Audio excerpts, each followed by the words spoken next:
This recording is slightly irresponsible of me and a bit sort of sophomoric for this reason that I am not going to more carefully study the sort of the source material to come to sort of perhaps more detailed and sophisticated conclusions before making this lecture.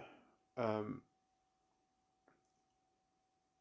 but having actually originally comprised all this data, and I think that even though I haven't sort of recently studied it in vast detail, I think that my overarching sort of conclusions, although they are slightly tinged with some elements of speculation, which is unavoidable anyway, I think oh, this is a kind of arrogance and conceit. I think that I'm going to be roughly on the money anyway, and you'll see with the kinds of conclusions that I draw and the kinds of sort of aggregations of what the sort of the data portends, because it is like necessarily nebulous in some aspects, and the only thing to kind of neaten that up is a kind of overarching understanding of what is in fact happening. Um, but there are still perhaps some details that I could have done a better job if I sort of studied it a bit better, but to perhaps see some better pattern. Uh, okay, well, let me just get into it because there's a lot to cover and there's a lot of basic stuff to cover, and then that kind of nuance I can always add in an addendum, and also then you can see how well my theory at the outset measures up to the more sophisticated sort of rehashing over that data. But okay, let me get into some of these complexities. Um, Now, already I'm going to start by talking about something which will seem a bit like a kind of uh, a boast, which there is no public evidence for this boast, I guess. But I was part of, uh, I was perhaps more than part of establishing within typology, within MBTI, and also socionics, all the later developments and refinements in understanding uh, cognitive functions in a more sort of robust way. And I'm going to sort of recap those advancements that were made. Probably I'm not going to recap them to the level to which that they have been expounded on and elaborated on by the authors that were involved um, in those developments. Obviously, because I'm not interested in disseminating what I consider to be the approximation of the real knowledge, as it were. But it's always been important to me that there be at least some tracing of something that approximates the deeper understanding of some of these things, just as a useful publicly known body of knowledge that then could eventually hook up with the more, well, the exposition that I wish to disseminate in this recording, basically. So it's sort of that ulterior alternative, sort of approximation of knowledge is meant to just be a kind of a primer, and this is the kind of the higher grade sort of uh, exploration into the subject. Okay, so the thing that the weirdest thing to sort of understand is that the 17 model has a kind of epistemological fluidity within the stacking of those cognitive functions. Um, People that are trained in MBTI and understanding cognitive functions on even a deep level will kind of be slightly upset by the 17 model, because it's like, well, that's strange. There's more than one some dimensions seem to share the same signature of cognitive function. There's more than one introverted intuition. There's more than one introverted feeling. This is confusing that there are two variants of these functions represented, and some have three um, in the 17 model. Anyway, the important thing about the 17 model, and it is more detailed, uh, is that ordering of the cognitive function has a epistemological cogency and coherence that answers a lot of philosophical problems, especially. I mean, I'll just go into sort of, when you're dealing with very young children and they go through that one phase of life when they're asking, why is this the case? Why is this the case? They're asking the question, why? And, there is actually a way to kind of, I mean, well, that can be a way of just sort of looking for information, looking to fill out, sort of to search for interesting curiosity. It's a kind of a vague kind of intrigue, but you know that kind of vague intrigue eventually becomes what's the word? Uh, at least it becomes a source of a kind of attrition uh, in terms of the mind, especially when it starts getting quite seemingly inane. Um, that it's not really asking why because it wants to know why. It just wants to see uh, if it can be used sort of mechanistically to excavate something that is kind of precipitated in the wrong spirit, as it were, in the spirit of karma, which is very much like the 12 model. So, anyway, so when I say karma, I don't mean the very vague religious sort of term. What I mean by karma is I mean mental karma. Um, and the distinction between the 12 model and the 17 model. The 12 model is an extraction from the 17 model. It's 12 dimensions from the 17 model, leaving out 5, and then reordering those 12 into what is called in Hinduism the three gunas, sattva, rajas, and tamas. But anyway, those three sets of 4 can also be divided up into the alchemical elements: uh, earth, fire, water, and air. Um, anyway, those reordering in the karma, in the sort of in the karmic system, kind of, I mean, philosophically, you can kind of distinguish the 12 model and the 17 model like this. You can say that the 12 model relies on a kind of external locus of control, and the 17 model exhibits a kind of internal locus of control. That's a broad distinguishing factor between the two. So in the 12 model, in the uh, sattva guna, uh, and I have to think about this slightly as I'm saying it because I have actually renamed 2 of the gunas. I always used to consider myself rajas, and then I revised that whole guna to not be rajas but to be considered tamas. But anyway,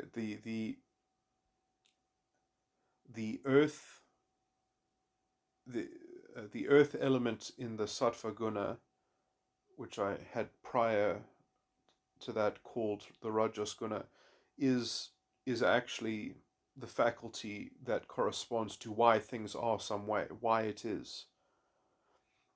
So the earth element in the sattva guna is why it is, and the air element is why it would be, which is also anyway. But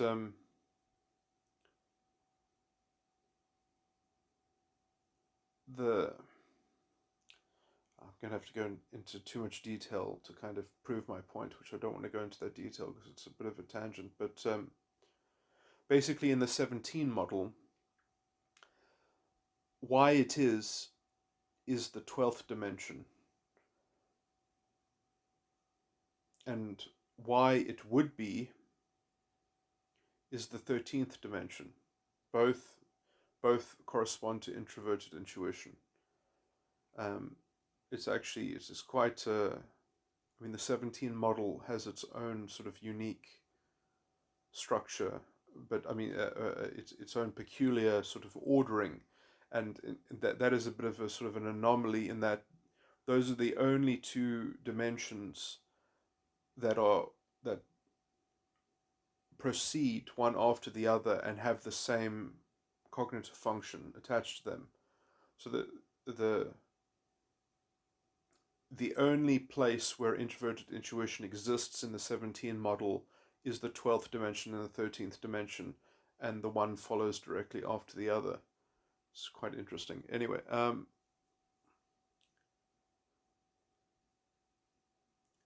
the ninth dimension is the first dimension in.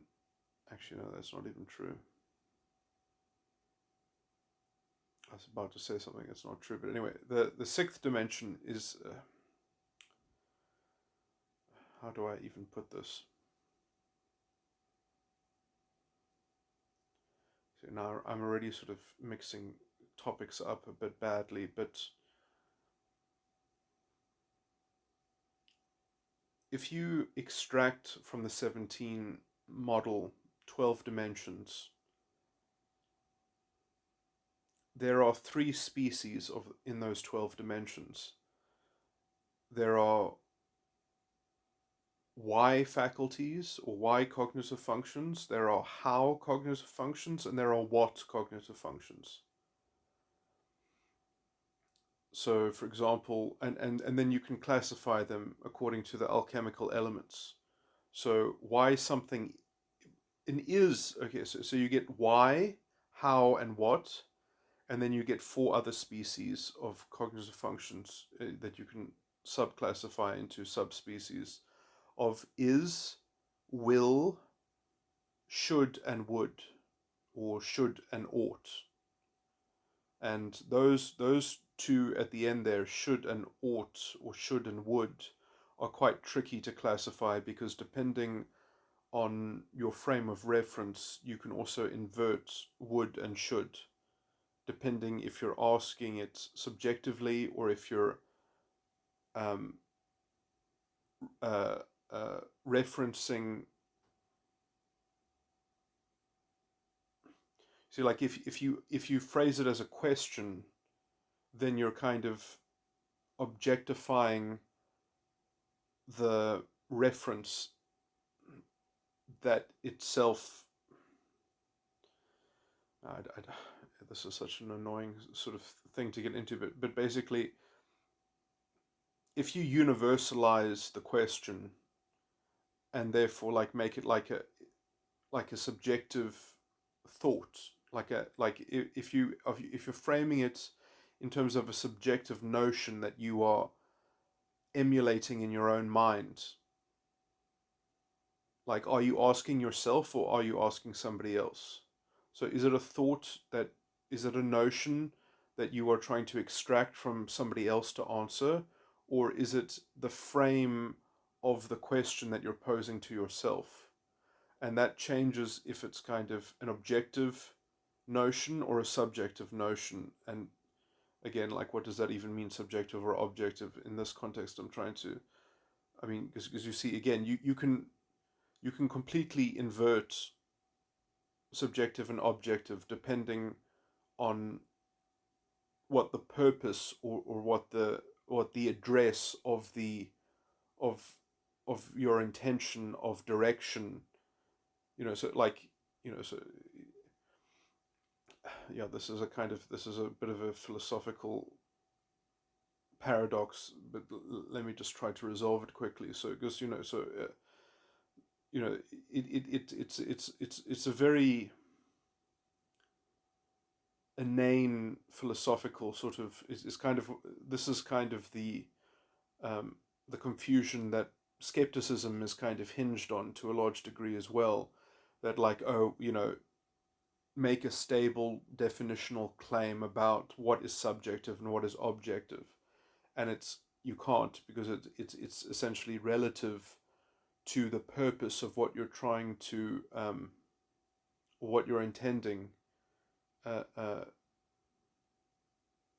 to direct with your purport.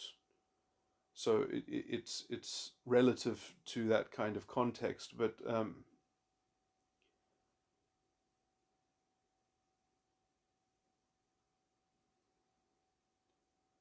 it's,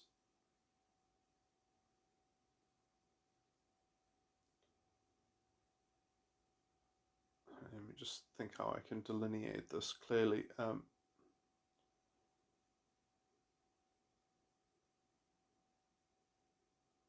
Let me just try to explain how, you know, the distinction between subjective and objective can often be a kind of, I mean, it's basically it's an arbitrary election. You know, it just, you know, you can, it's just true by definition. So whatever definition that you're sort of, you know, because you can define objective as,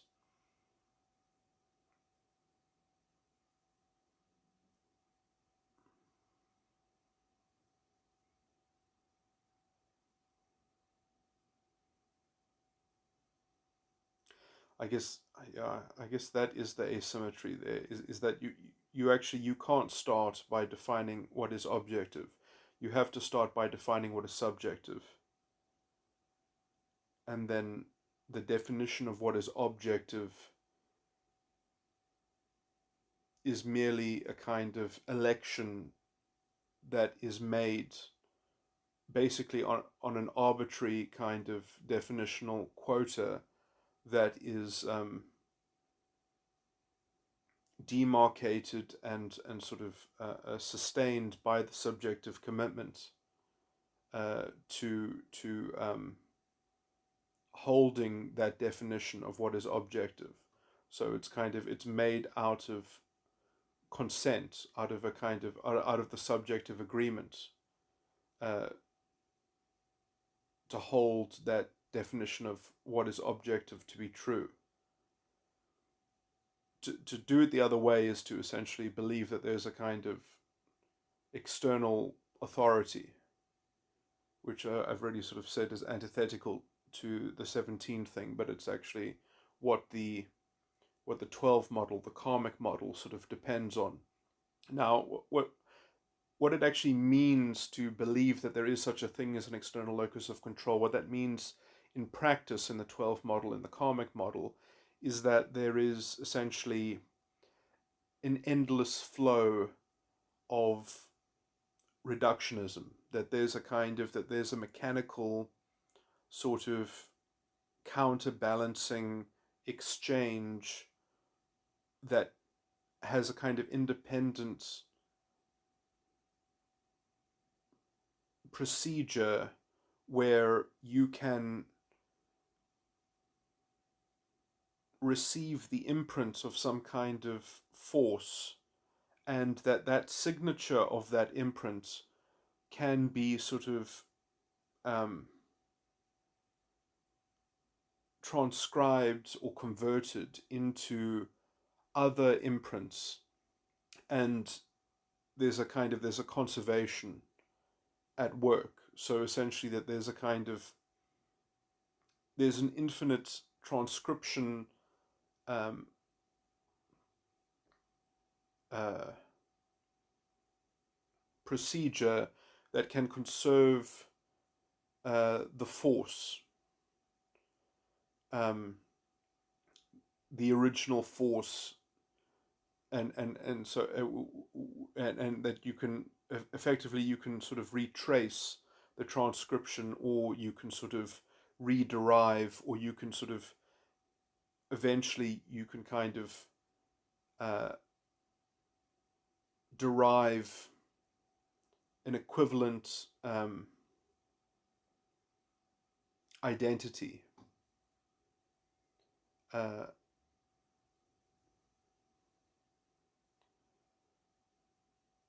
I mean, there's a slight layer of complexity which I probably left out of that description, which is that perhaps you can only retrieve a kind of a residue, but then that residue will have a kind of formulaic um, uh,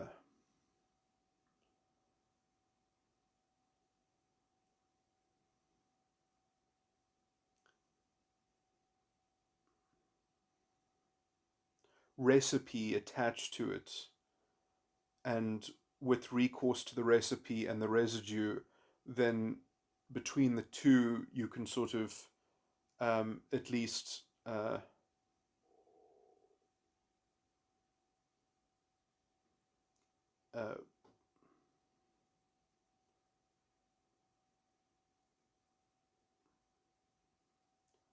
just trying to think of the right word.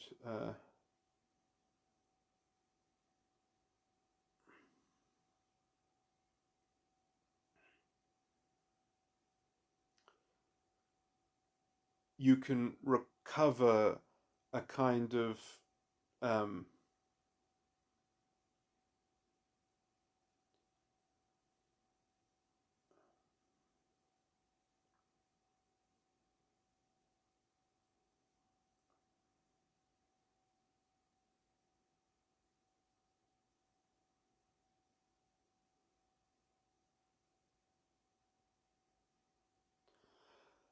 essentialism that proves the uh, the fidelity of the character of the original identity, um,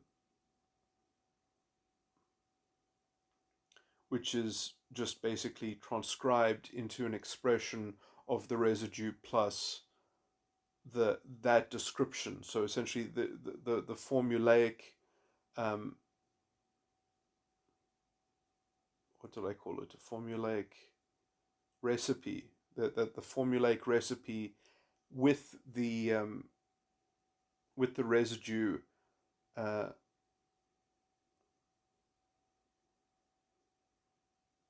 combined is of equal grammar uh, or a kind of epistemological weighting um, to the original identity. And so essentially, it's basically uh,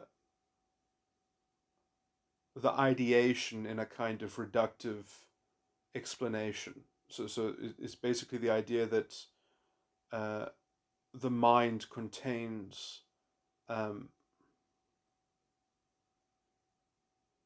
the operation over uh,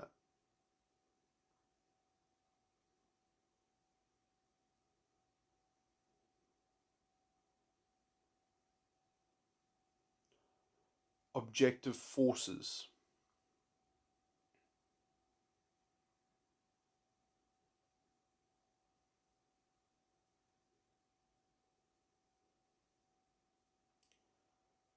An operational authority over objective forces, which are reducible to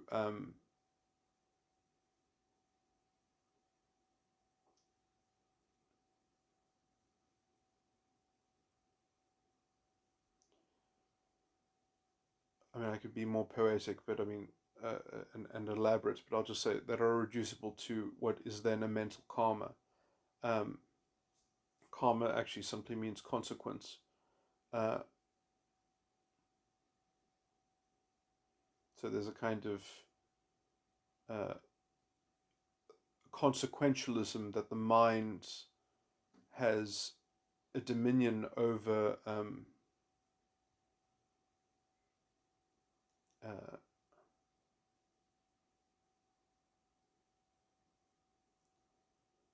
describing. Now,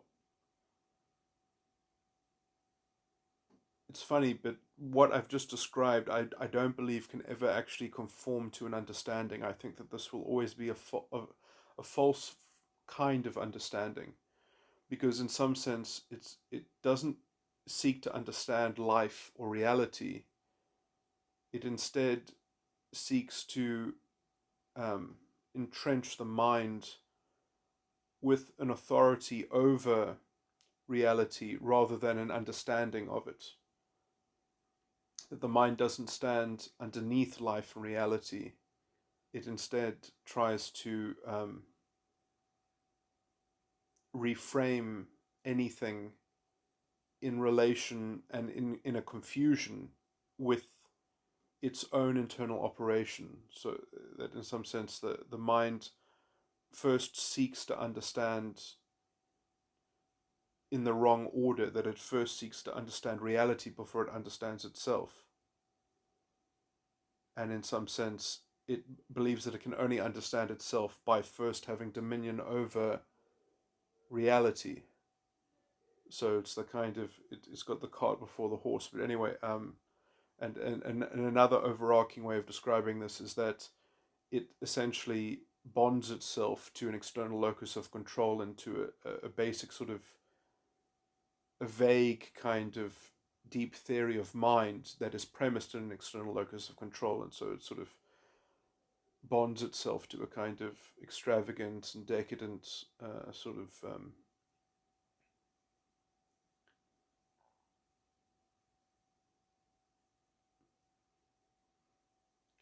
of strange kind of ideology, which it never even bothers to kind of describe because it's so caught up in essentially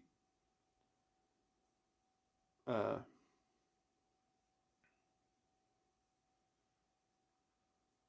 trying to prove that all the sort of the the mental images are perfectly conserved, or that they are capable of having a kind of infinite uh, reductive transcription, and that therefore essentially each thought is just as sort of fractally perfect as the next thought, and sort of contains access to everything. Now there's an element of truth in that, but it's kind of, it's looking at it from, it's just peering at it from the wrong framing, from the wrong sort of philosophical initiating point. Anyway, there was a simpler way of describing the kind of the paradox between subjective and objective, but so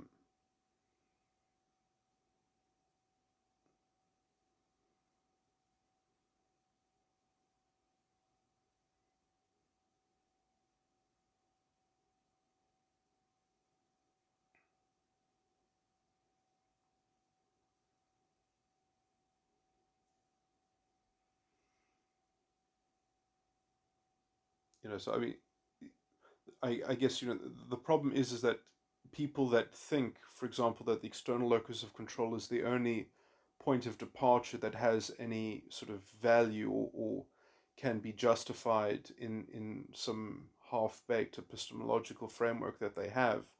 And then the idea is essentially, well, if you first believe in the objective, then you've done the hard work right at the outset, or you've just sort of given it to yourself right at the outset, and then all you have to do is find an objective description, a so-called objective description that you, because you've really just inherited a wonderful objective framework somehow, and then you just need to find a way to define the subjective domain within that broader enlightened or self-righteous or self-sanctimonious, kind of pristine state of because somehow that philosophical framework is just sort of accorded to the self somehow. And then the question is, well, how do you justify the self-image within this grandiose epistemological assumption? Um, anyway, and essentially the excuse for this generally is, well, we're in the flow already. We're in this sort of incessant sort of where everything must be logically equivalent, all the identities are somehow conserved. That's what kind of, that's the sort of the gist of the scientific, kind of worldview.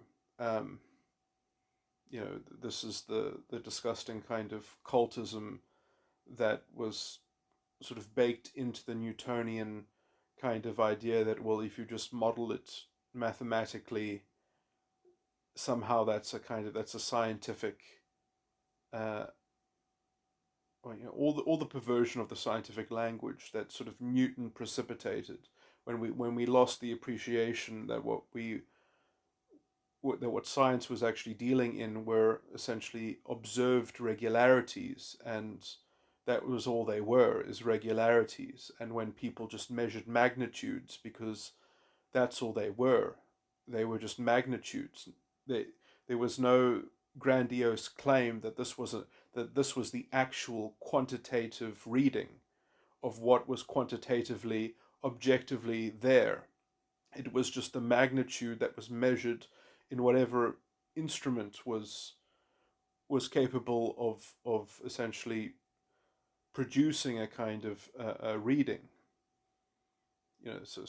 When the language itself became bastardized in order to kind of pass off this fraudulent philosophical, um, sort of gainsayed objective inheritance.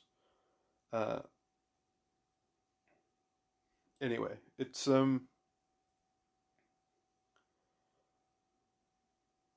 not going to complain too much because people always had this way of thinking baked into some aspect of their worldview. I mean, it used to be hidden in feudalism, and then it sort of just it moved forward into the scientific sort of assumption of determinism, into a kind of temporal, that we're part of this temporal flow, which is part of this transcription of identities, um, with their kind of formulaic recipes plus residue equals, um, a kind of an infinite flow that we are sort of just in the midst of witnessing around us, and there's an external locus of control, and an external authority over this sort of objective philosophical perspective. Okay, is it just going back to my simple example? I just wanted to say that children that ask the question why, the resolution to this sort of inane question asking, when it starts getting inane, essentially, is that, well, actually, you can't have an answer to why something is some way without first deciding a commitment as to a decision that you've made about why it will be some way. That until someone has actually discerned why something will be a particular way, you cannot derive why something is that way.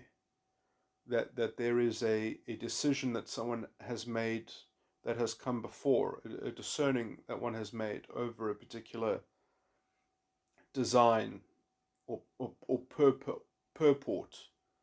Um, and in the 17 model, that's very clearly the case, that why something will be precedes why something is.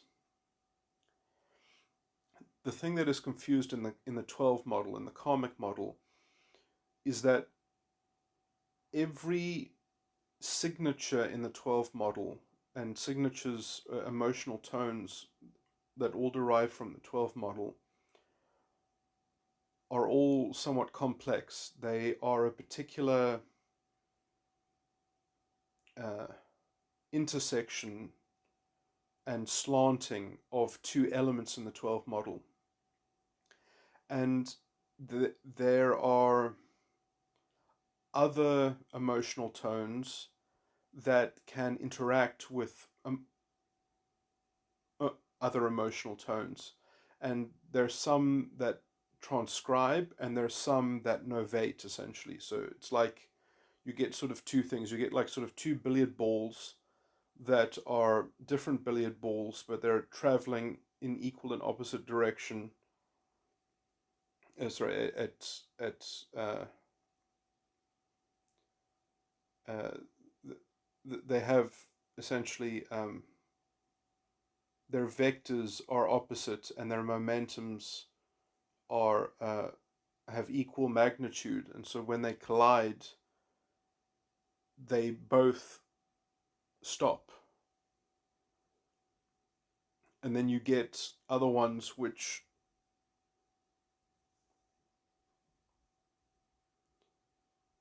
uh, just sort of deflect. And so you can sort of you can extrapolate a whole series of perhaps never-ending drama, of a kind of eternal drama, is is potentially possible um, from any signature, essentially. Uh, I guess the difference is that the billiard balls or game pieces that are capable of expressing an emotional tone, they can reach sort of internal reset points in that people that are emulating false egos or that are expressing emotional tones, and even transcendental people that don't have false egos will express emotional tones. But they would, people that are transcendental would be like billiard balls that are constantly in a kind of reset phase, in that they can express emotional tones that aren't according to an internal pattern of the false ego, but that can sort of radically reorientate and therefore also um, direct the action that's occurring in concert with the other emotional tones that are in motion.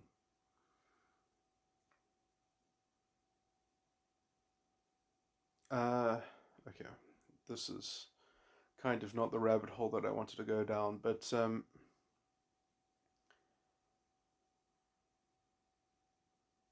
I want to dig into the contents of these emotional tones and the make-up of those emotional tones.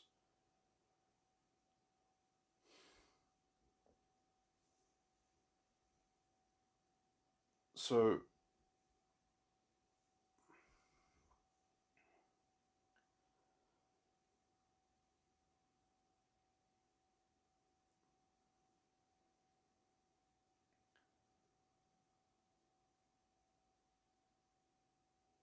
this it was very problematic for me to work out how to create a correlating aspect of this in MBTI.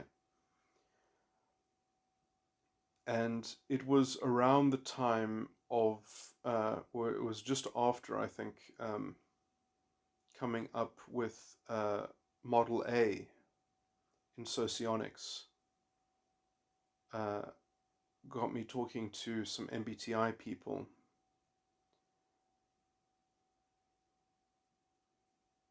And and and and this is broadly approximately true within the 12 model. And so and the thing though that is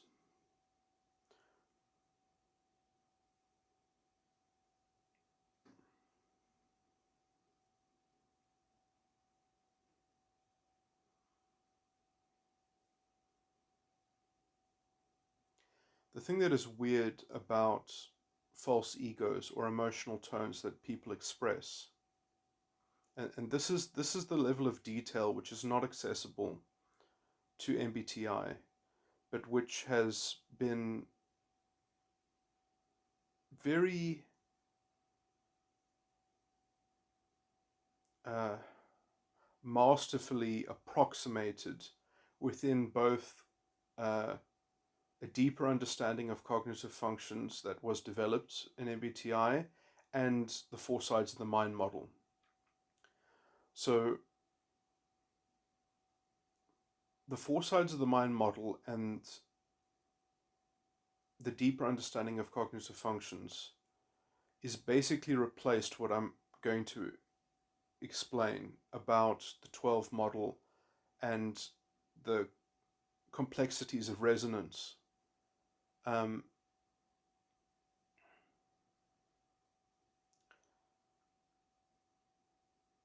okay, so like what is actually happening in someone's mind with their personality style, with their particular MBTI type or metagram type in my system? So, what is actually happening is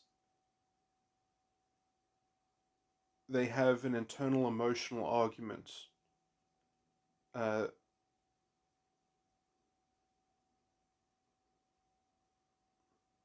they have an internal set of dispositions,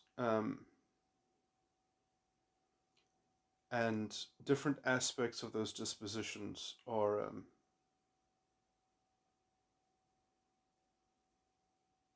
specifically detailed by the flow of a kind of the chain of the emotional argument. Now, each of those emotional tones can be cognitive, because the emotional tones are comprised of cognitive functions.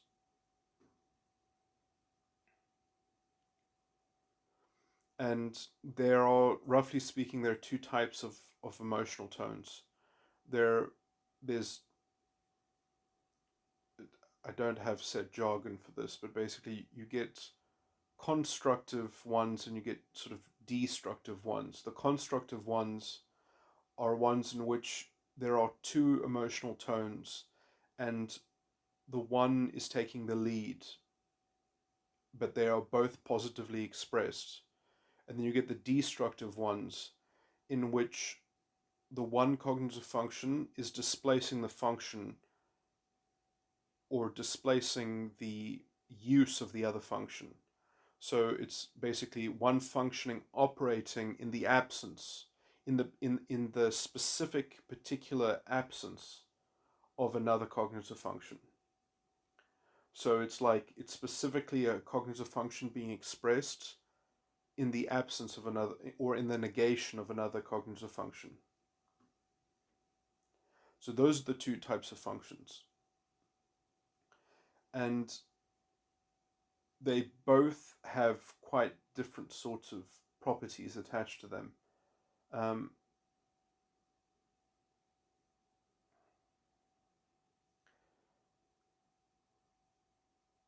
and they will sort of be linked in chains. Um,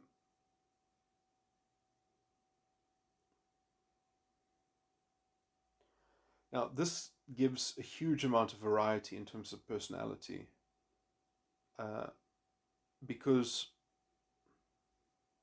some people will, because on a kind of on an abstract analysis of people's personality styles, then you can understand how some people just have like a completely different form of flow to another person. Because if you were to translate their emotional tones into alchemical elements, and if you were to just like on a very base level interpret their emotional tones, the sequence of their emotional tones, in terms of, well, that one's a constructive emotional tone, that one's a deconstructive, that one's a constructive, you might find that other people,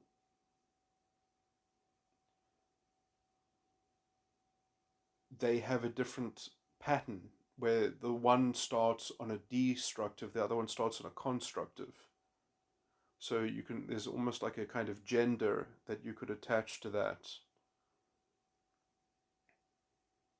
And so some people might have different synergies with each other depending on how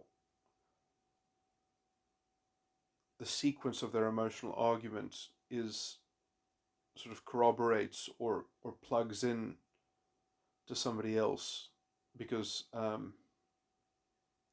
and there's also a much more specific kind of synergy that is described by the actual faculties and how they are being treated, because if someone is using a deconstructive emotional tone where somebody else is using a constructive emotional tone, but the deconstructive emotional tone is specifically targeting the the cognitive function that the other one is trying to use constructively, you can see how there will be a particular um, domineering kind of assimilative propensity that there'll be a that they'll that between those two people they will generally seem to generate a kind of either a resistance and a kind of usurpation. Um, you know that there will be sort of general patterns that you can almost predict in terms of how people will um, sort of sequester each other's resources or agitate each other's operational functioning within their uh, false ego complexes. Anyway, this has generally been approximated within MBTI. Uh,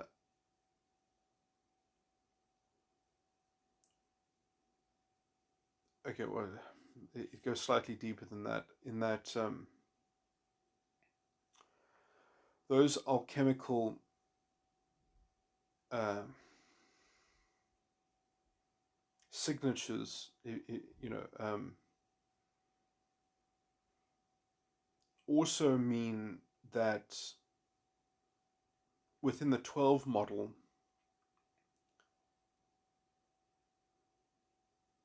it is possible for people to reinterpret emotional tones into their own guna, or to feel the influence of another emotional tone in a relation to their own psychological organs that that make up their false ego complex. So people are often using, let's say, a foreign language in terms of a foreign emotional tone to their own false ego complex. Uh, Other people are using a foreign language, a foreign emotional tone, but that emotional tone can be um, uh,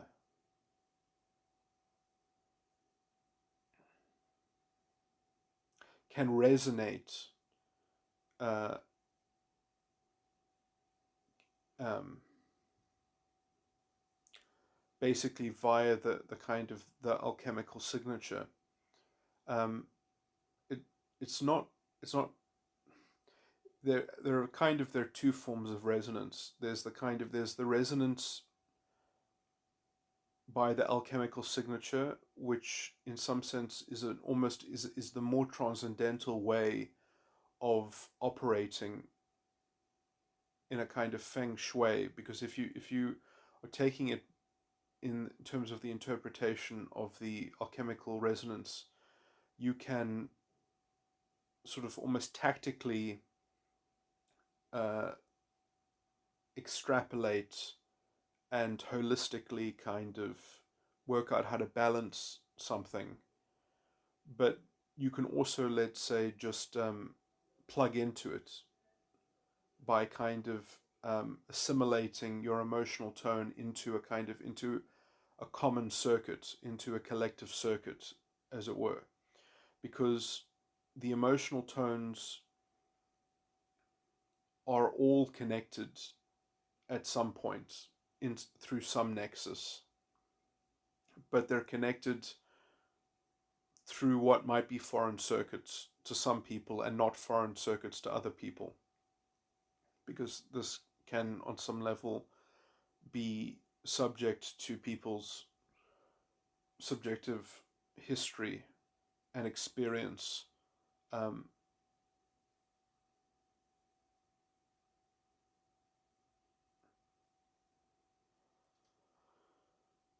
you, on a kind of on a karmic level. So there's a karmic experience.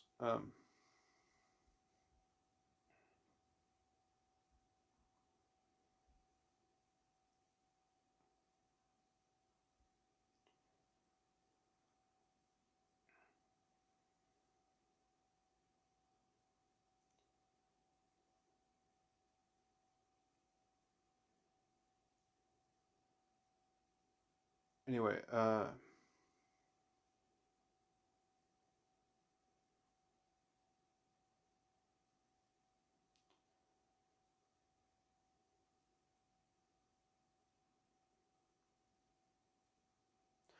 usually people learn about those flows using people as kind of stereotypes uh, and modeling people, because each false ego itself will exemplify a particular sort of procedure of flow.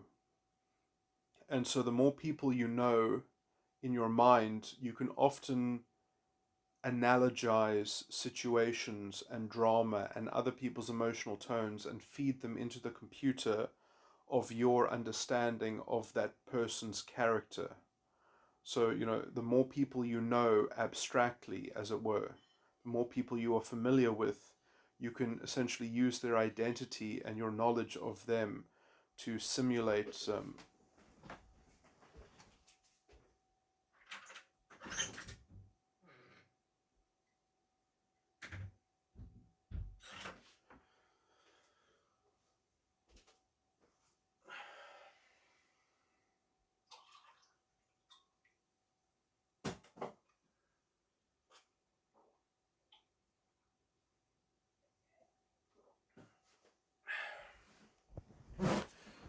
to simulate. I mean, people can also intuitively do this. I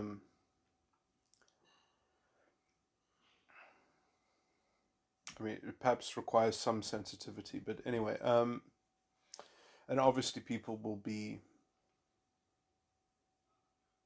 I mean, also organizations can be utilized in much the same way. In that, usually organizations that generate a kind of subculture or a kind of, and I mean subculture.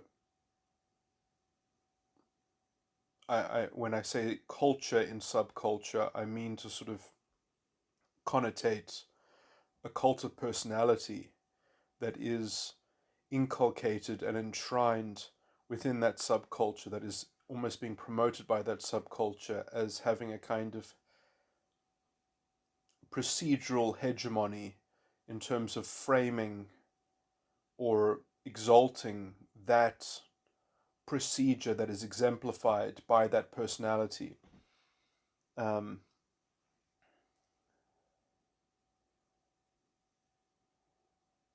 I think famously one of the biggest examples of this is basically fascist political ideology is, to me, quite overtly um, an expression of borderline personality disorder inculcated into an ideology, inculcated into a subculture, essentially, that is exalted and enshrined the values of a borderline and sort of the ideology of fascism is very much like an armistice that is made with kind of trying to satiate and broker a kind of sustained peace with the force of of a borderline personality disordered person, but it's also kind of collectivized in some sense as well, because I think that the entity that is borderline is actually the cause of the identity, and allowing the identity to regulate the self-esteem of everyone in the ideology. Um, that the ideological narrative is anyway. And I think society has generally always been prone to these species of psychological politics, which culture, I think, is culture itself is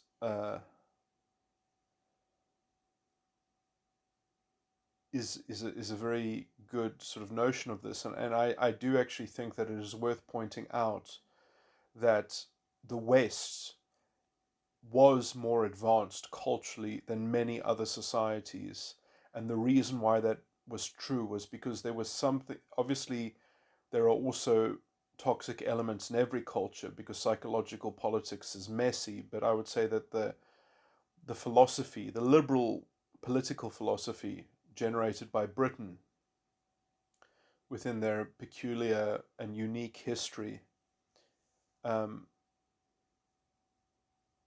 was able to synthesize a kind of a culture that was capable of not keeping people safe from psychological politics, but from stopping any faction from declaring victory over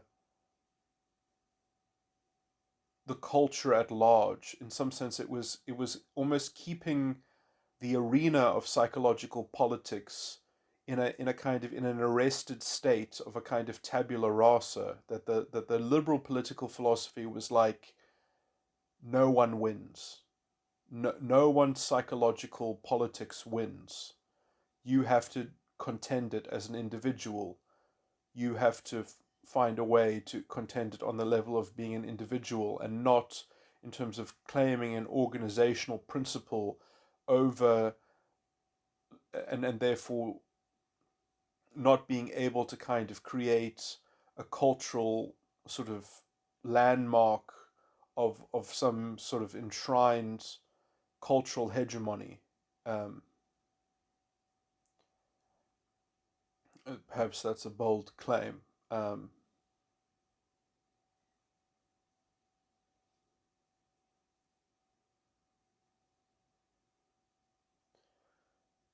but in some sense, I think it anyway. That perhaps requires its own tangent. I don't want to get too lost in going down rabbit holes, but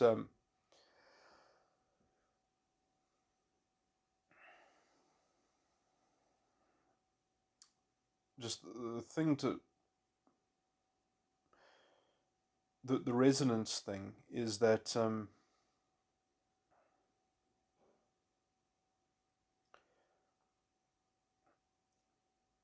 it is possible within the karmic model, the 12 model, to create equivalencies. Is to say, well, this emotional tone can be represented as these emotional tones, can be traded in for these emotional tones. Uh, and it's actually transcendental movers on the karmic level are actually quite amazing, because they can novate their own emotional tones in a non procedurally f- they don't have to use a kind of they don't believe in having to maintain a kind of conservation of identity. So they are capable of sort of giving ground, which means that they can also sort of massage drama on a level that other people can't manage. Um,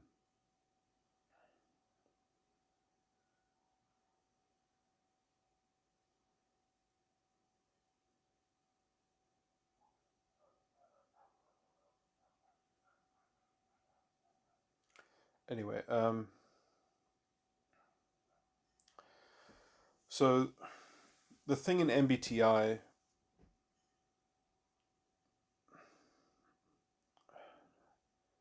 whenever I want to talk about the MBTI thing, I just think that I haven't explained it, how it works within the 12 model well enough, because there are other, I mean, I guess, there is quite a lot of brilliance within the approximation of MBTI in the four sides of the mind. So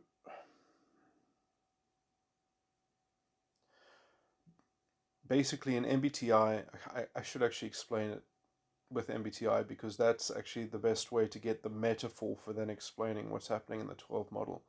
So basically the development in understanding cognitive functions within MBTI is that, and I can't even remember the proper words to use here, but it's basically that cognitive functions are not independent entities. They are, there's no such thing as just a single cognitive function. Any cognitive function is simultaneously connected to two other cognitive functions. Um, because each cognitive function is made up of two elements. Um, it's made up of its inflection of introversion or extroversion, and it's made up of what it is. So, for example, in introverted intuition, it's made up of intuition and it's made up of introversion.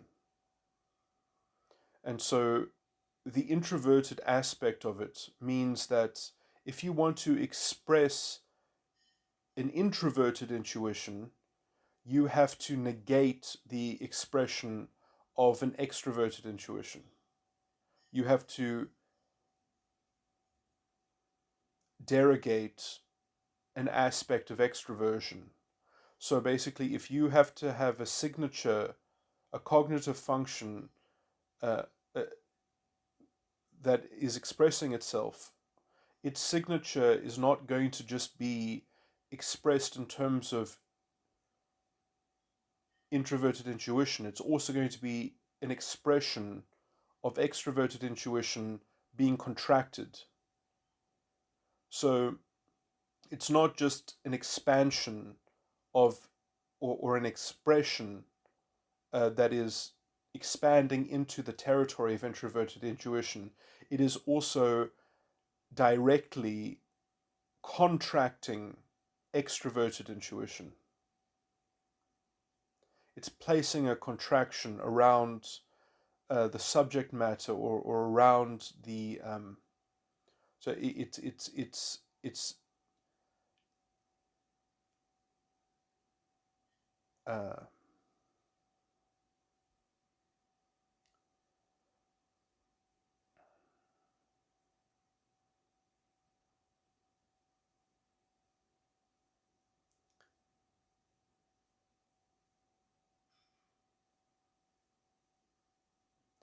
it's binding extroverted intuition into a um,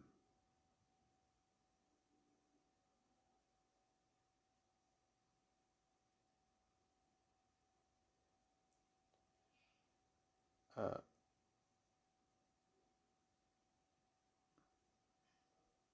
into a resonant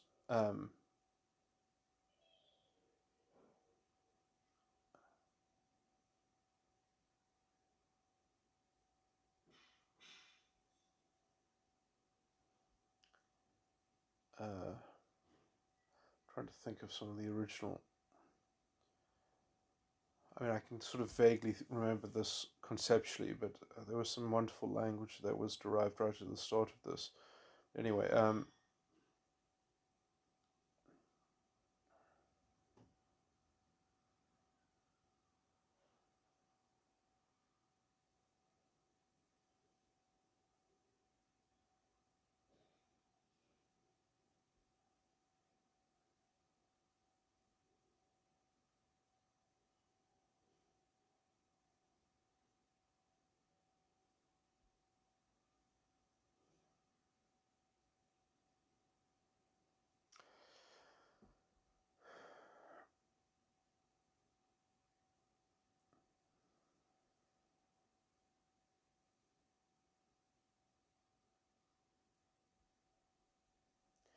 I'm actually sort of weakest at remembering the contents of this extroversion and introversion. Trying to remember what one of them explained to me in terms of something being right in front of your eyes as an analogy for intuition and also extroverted intuition.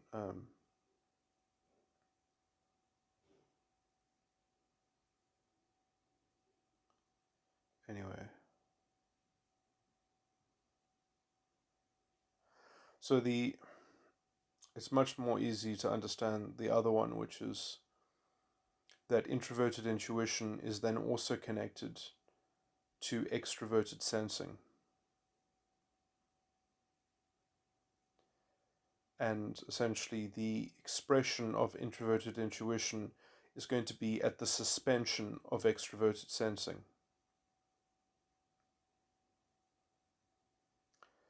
And this is much easier to conceptually understand because what is in fact happening when you are expressing a form of introverted intuition, it is at the expense of extroverted sensing that is in fact being digested in a sense. So there are objects of extroverted sensing that are literally being strewn into the introverted intuition sort of matrix that are used as the fuel essentially to be converted into. So it's like the expression of introverted intuition is only occurs at the expense of the potential of extroverted sensing.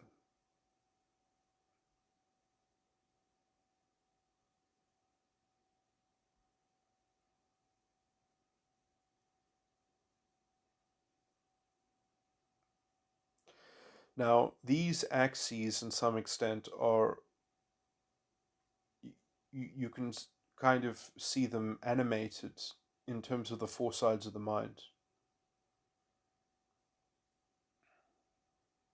because you will see parallels to this in terms of the connections between cognitive functions. Now, it's a pretty good approximation, and the MBTI structure itself is also a pretty good approximation, but it's not actually accurate in terms of individual people. There's a lot of there's a lot of, let's say, imprecise pigeonholing which is done with an MBTI, but that's because there are only 16 types.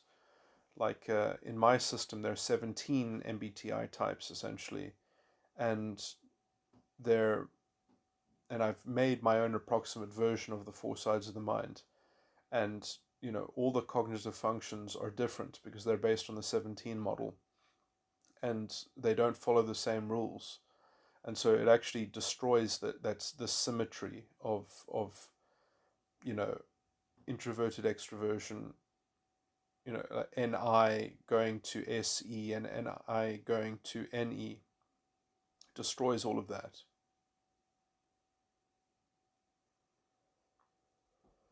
But then what you have to also understand that those symmetries are covered by the 12 model in a kind of in a resonant way.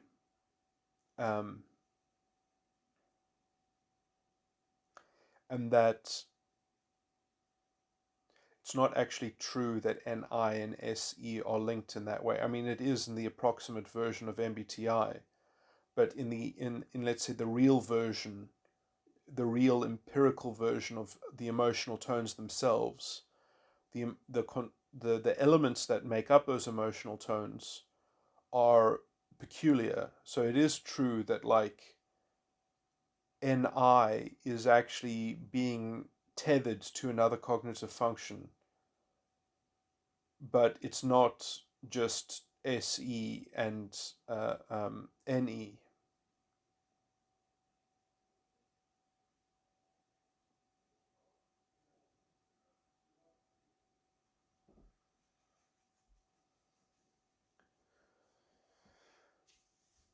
it's like other ones. But I mean, essentially, that was the approximation that was sort of needed in order just to kind of expand the understanding of cognitive functions, and it did give MBTI, let's say, new life.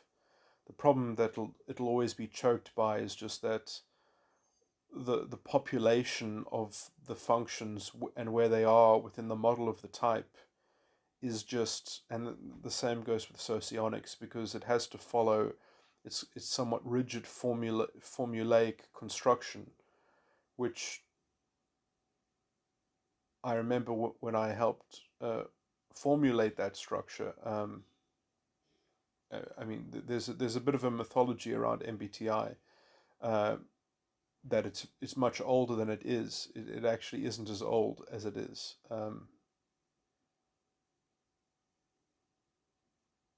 It's a bit of a conspiracy. Some of the papers that sort of seeded MBTI um, in the very early 90s, some of the paper, it was a bit of a conspiracy where journal entries were forged to make, because it was generally regarded in psychology that it was not possible to invent a new system, that it would not be accepted if it wasn't already in currency, it would not be accepted. So there needed to be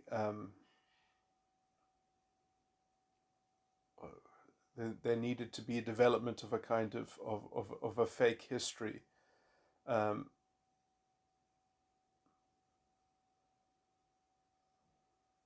I mean, Maya Briggs was a person, and she did sit on park benches and study people, and her sort of musings around cognitive functions are uh, not useless, but so rudimentary that, I mean, she didn't do much better than Jung, really. In fact, all she did was basically elaborate longer and larger descriptions, because I mean, Jung's types, Jung only had like 8 types basically, and he only essentially described them. Uh, yeah, he basically he just had 8 types, what, like one for each cognitive function. You know, it was and so, and Maya Briggs, I think, sort of expanded that to like two. She described people around sort of 2 cognitive functions, and that was basically it. Uh, the actual the 4 cognitive functions. I mean, that was an academic conspiracy, if you even want to call it academia, because I mean, well, psychology has always been, on the sort of on the edge of the.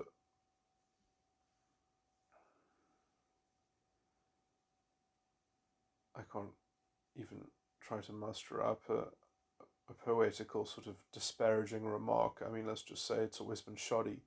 Um,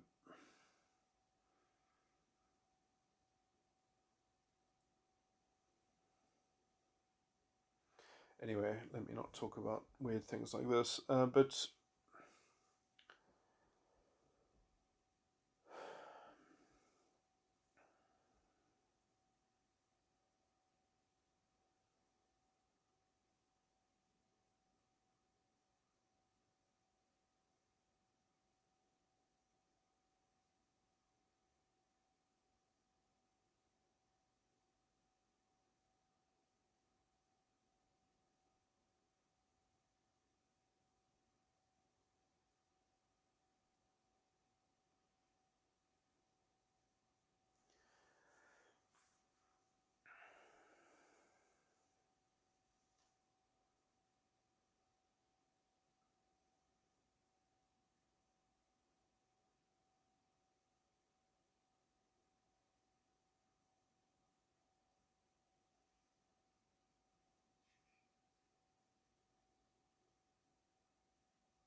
So the weird thing to understand in sort of transcribing the approximation of MBTI into my sort of model is that there is no, like, let's say, natural link between introverted intuition and extroverted sensing in terms of them sharing the same axis. It's more like there is a potential link between cognitive functions because they share emotional circuitry, which is somewhat independent emotional circuitry that kind of, you could say, is more contained within an archetype of, and one of the archetypes of an external locus of control, a series of events, a series of drama, which is a kind of external, that has an external embodiment of a procedure which we can somewhat feel empirically imprinted on by, because we have we have just experienced it collectively, individually, and such. It's exemplified to us, usually, at least in our knowledge of and understanding of people and their personalities, but also, therefore, as that being the prime model of our understanding of organizations and groups and cultures and subcultures and cultural conventions and traditions that have these things encoded into them.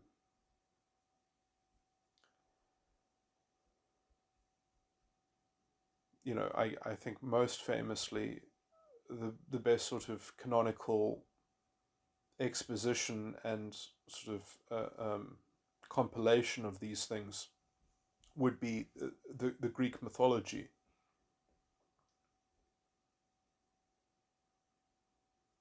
In an Was an effort to try to clarify a kind of a transcendental um, purview over these forces,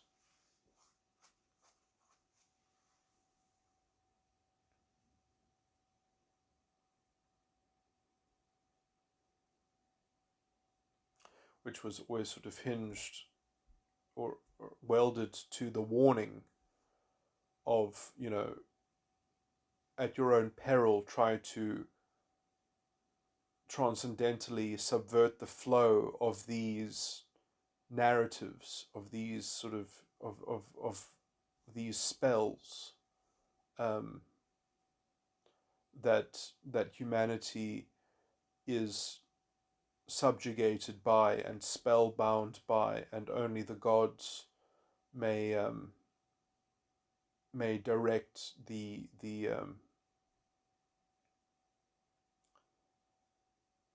action and the plot,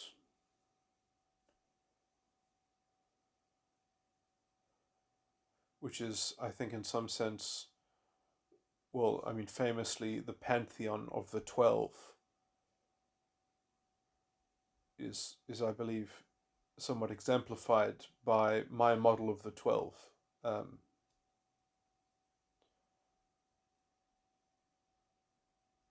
which, it should also be pointed out, is, I believe, also um, perhaps represented in the Christian scriptures when it talks about the 24 elders, the 24 thrones that are before the throne of God, and the four beasts. And I take the four beasts to be the four elements, the four alchemical elements, and the 24 thrones to be the 24 emotional tones.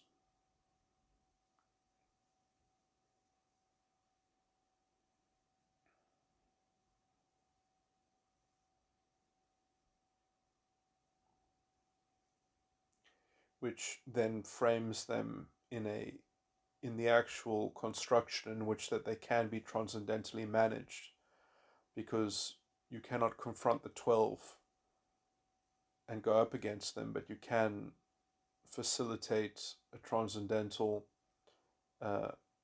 maneuvering over the 24 emotional tones. In some sense, the 12 is better represented as the four beasts uh, around the throne of God, the four alchemical elements.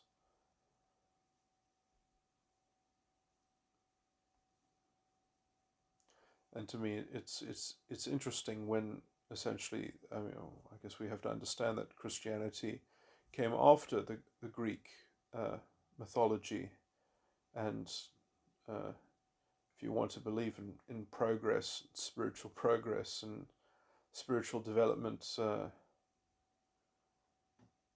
there's some optimism, perhaps, at least uh, in from my reading of the situation. But anyway,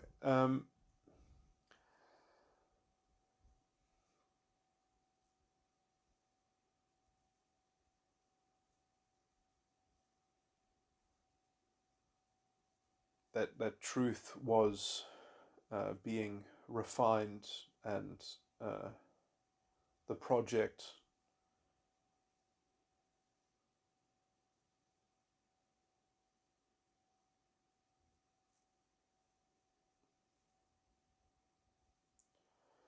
I mean, to talk about, the the collective enterprise that the human individual soul has access to, uh,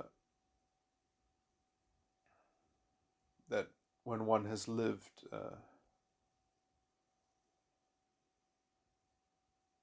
after those that have come before him and thought before him and dreamt before him,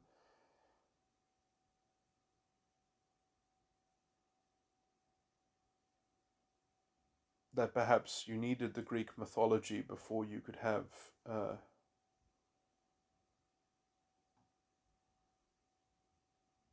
the Son of God born into the world.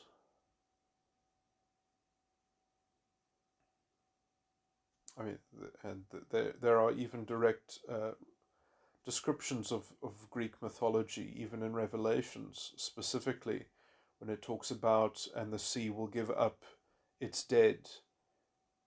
And it talks about, when it talks about the sea, it talks about death and Hades, death and Hades will give up their dead.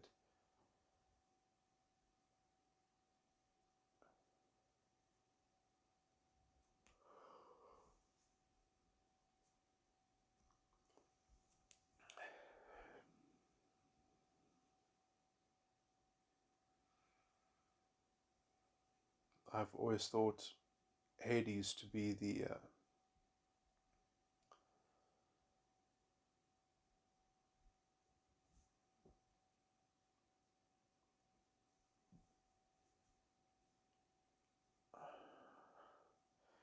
I don't I just wanted to resist naming it the number, but the sixth dimension of psychological reality, um, the Rajasic water element, introverted feeling, the salt. I've always thought of it as the dimension that archetypally related to the salt, which is where all the life in the sea sort of lands up, because after things have burnt for long enough, then the kind of the organic residue sort of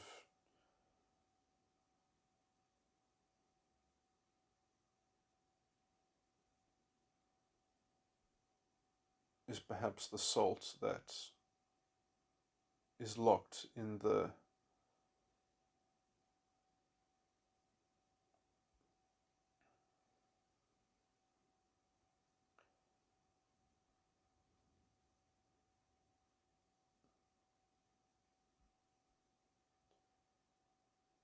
I've always thought that the sea was a very interesting way of describing death, or at least the state of the world, because it's always moving without sort of consequence, it's sort of just this huge ionic mass that's being sort of shifted by the moon, and the tides are always moving, but it's always changing, but it's always basically the same as well. That is this kind of incessant drama, and it's somewhat direct, that motion is directed from an external locus of control, and essentially it's just a medium for other actors. It's a medium through which the moon can extend. It tracks the force of everything else other than itself. It's just the medium of a reservoir that contains forces that no longer have an independent life of its own, but it's filled with motion. So it's this kind of,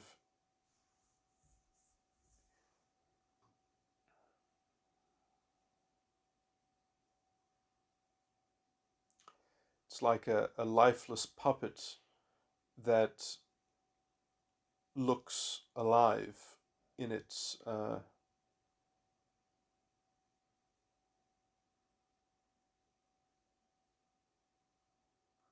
turbulent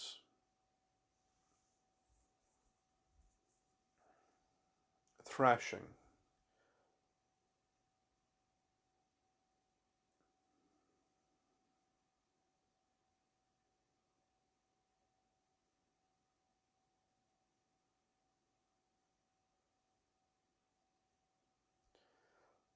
And sort of and how contains all that salt. It's like it was once alive, and now is just the kind of the residue of potential. It's somewhat the result of an expended and exhausted potential.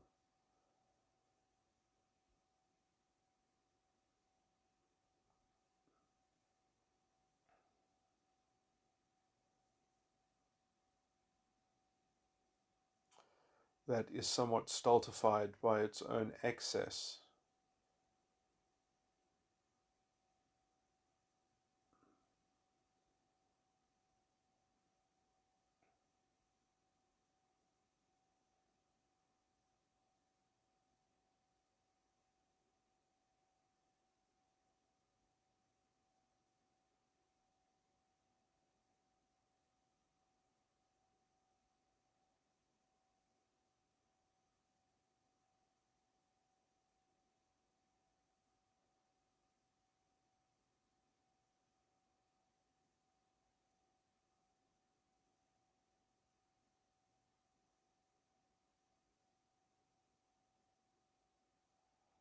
A vat of decadent self-denigration.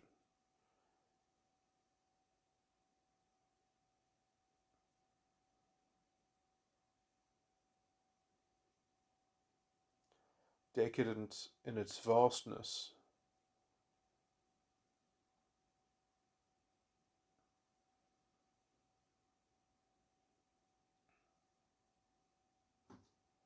And in some sense, the regularity of its irregular uh, sort of self-defeating wrestling with itself.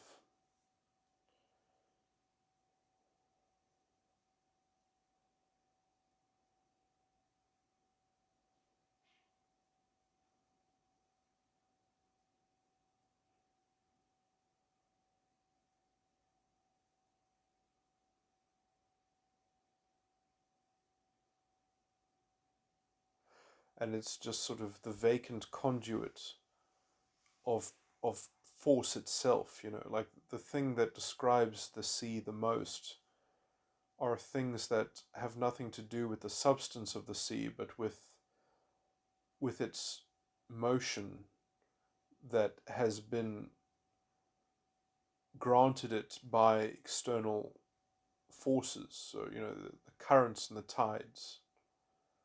are what most define the sea and what give it its apparent or ostensible appearance of life. And those appearances are all donative.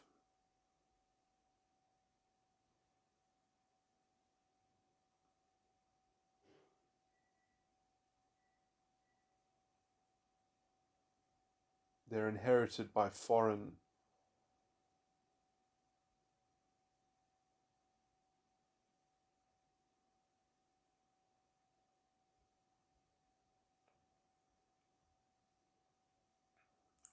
bodies and foreign entities.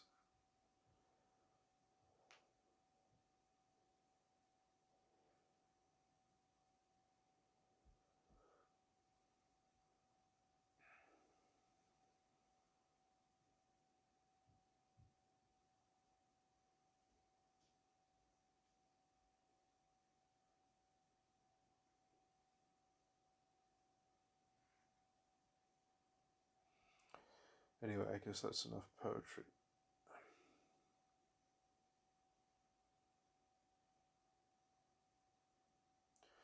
But those currents and those tides, I think, are very relatable to the circuits of the emotional tones.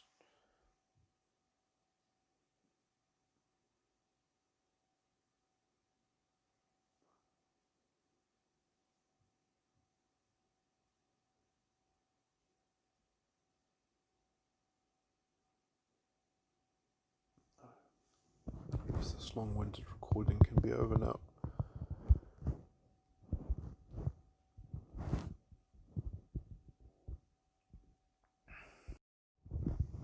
There were certainly inaccuracies in my last recording, but as an initiatory sort of way of talking about the subject is perhaps not too bad. And there might also, I'll embarrassingly add, be errors in what I'm about to say, but I think that it'll be roughly accurate. There'll definitely be large salvageable aspects, and this is meant to be a revision to the last recording. Okay, so yeah, so I said things which do need a bit of a clarification. Like I said that in an analogous way to MBTI, in which that in such that there are like that each cognitive function is linked to two other cognitive functions in a certain now there is still a kind of a loose analogy that cognitive functions as they are represented within the emotional tones have two different correlating sort of forces. But the truth is that there's actually only one true correlation, and the other one, and there are perhaps even multiple variants of the other one. So like I was trying to say that, like people themselves, their own personalities are almost like the stereotypes or the archetypes of a certain sequential sequitur flow in terms of how these emotional tones are become sort of imprinted in a collective imagination in terms of their propitiatory and sort of how they herald one another, how they sort of symbolically proclaim they are sort of the harbingers of a certain section of drama. Now that kind of drama, as it were, that connotation of drama um, is something that people might be conditioned into expecting, and that but it's really those I would not say are uh, they're not true correlations. They are just sort of their memories that people might have. Their significances, which are generally, I think, imprinted upon people via their experience and their relationship to their experiences, which they somewhat either have re-stimulated within them, or which they are constantly projecting onto their environment, or they're sort of um, projecting onto themselves with a more complicated mechanism of introjective identification, perhaps even. Um, but anyway, that's how I think that sort of creeps into the mix, and they're not true properties. The actual the only true like sort of correlation, and even in the true correlation, there's more. There can be a few connections. Uh,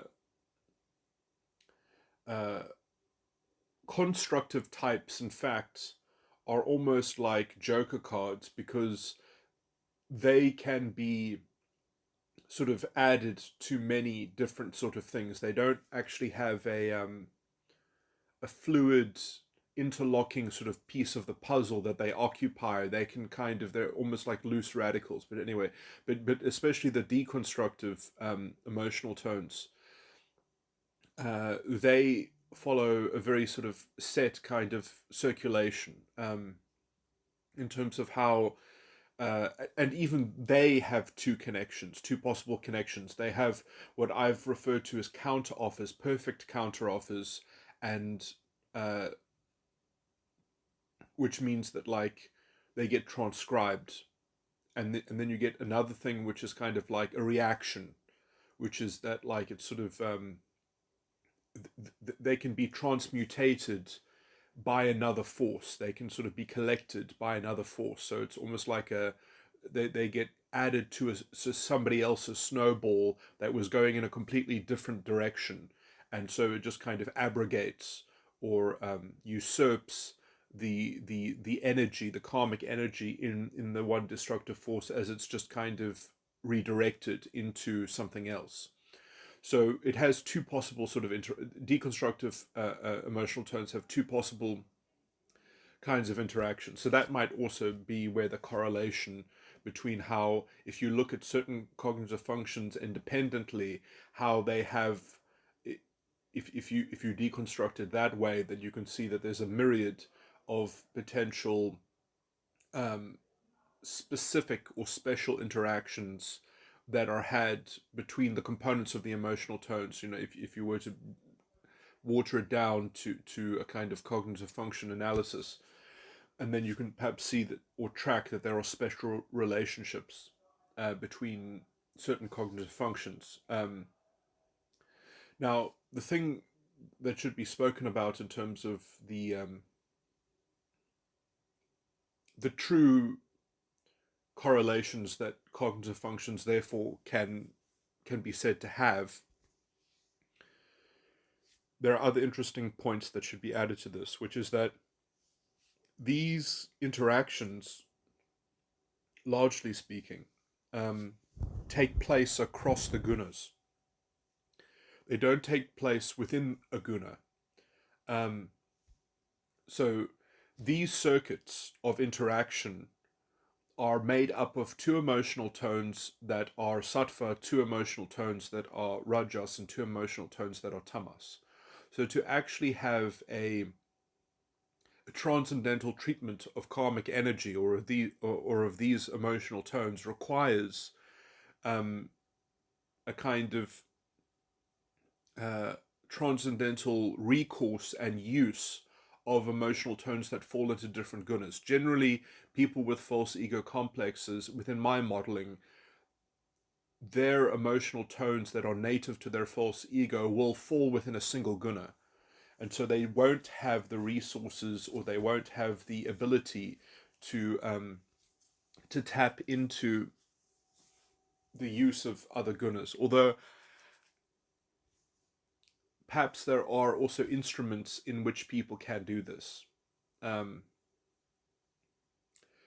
in some sense that people can use methods, they can use formula, they can use, sort of prescribed sort of behavior and activities. They can use certain sort of cognitive rudiments and certain kinds of implementation which might radically transform the ability, which would the ability of the false ego to tap into other um, emotional tones. Another famous thing that I've sort of already mentioned is that people can emulate within their own mind other personalities that have other gunas. So, in some sense, by merely having a certain knowledge about someone who has a transcendental or who has a mastery of their own guna, perhaps, or perhaps mastery of multiple things, just by modeling their personality in one's mind, modeling their character, you can emulate them as well. Uh, you know, one can use essentially the affinity of likeness that you admire their use of something, and therefore you can incorporate that ability within yourself, perhaps, um, via essentially the rudiment, the psychological rudiment of admiration. Um, anyway,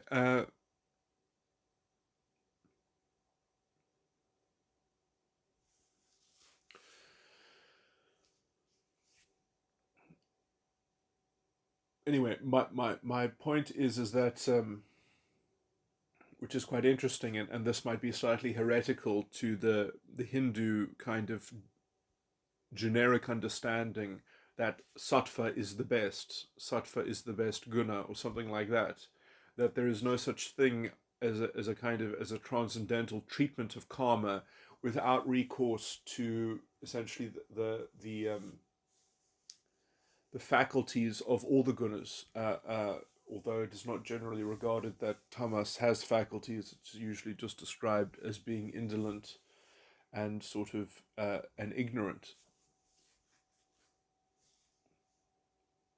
And there is something to their emotional tones, but the thing about that, I don't know if I want to get into that because it's also slightly it's not exactly clear to me how this relates, but essentially the circuits that are made up of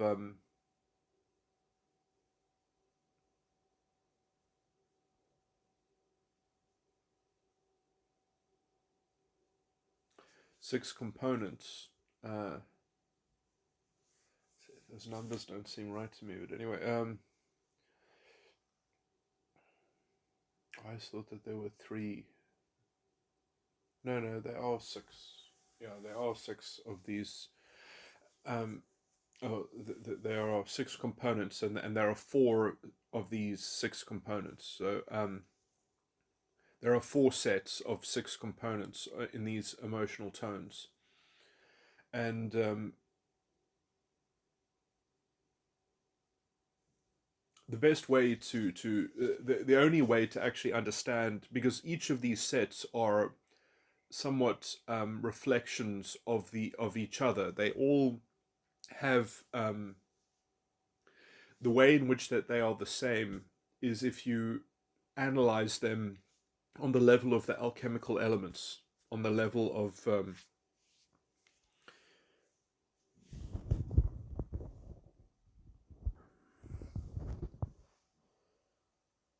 sorry, small interruption. Okay, so the 3 gunas are each made up of um,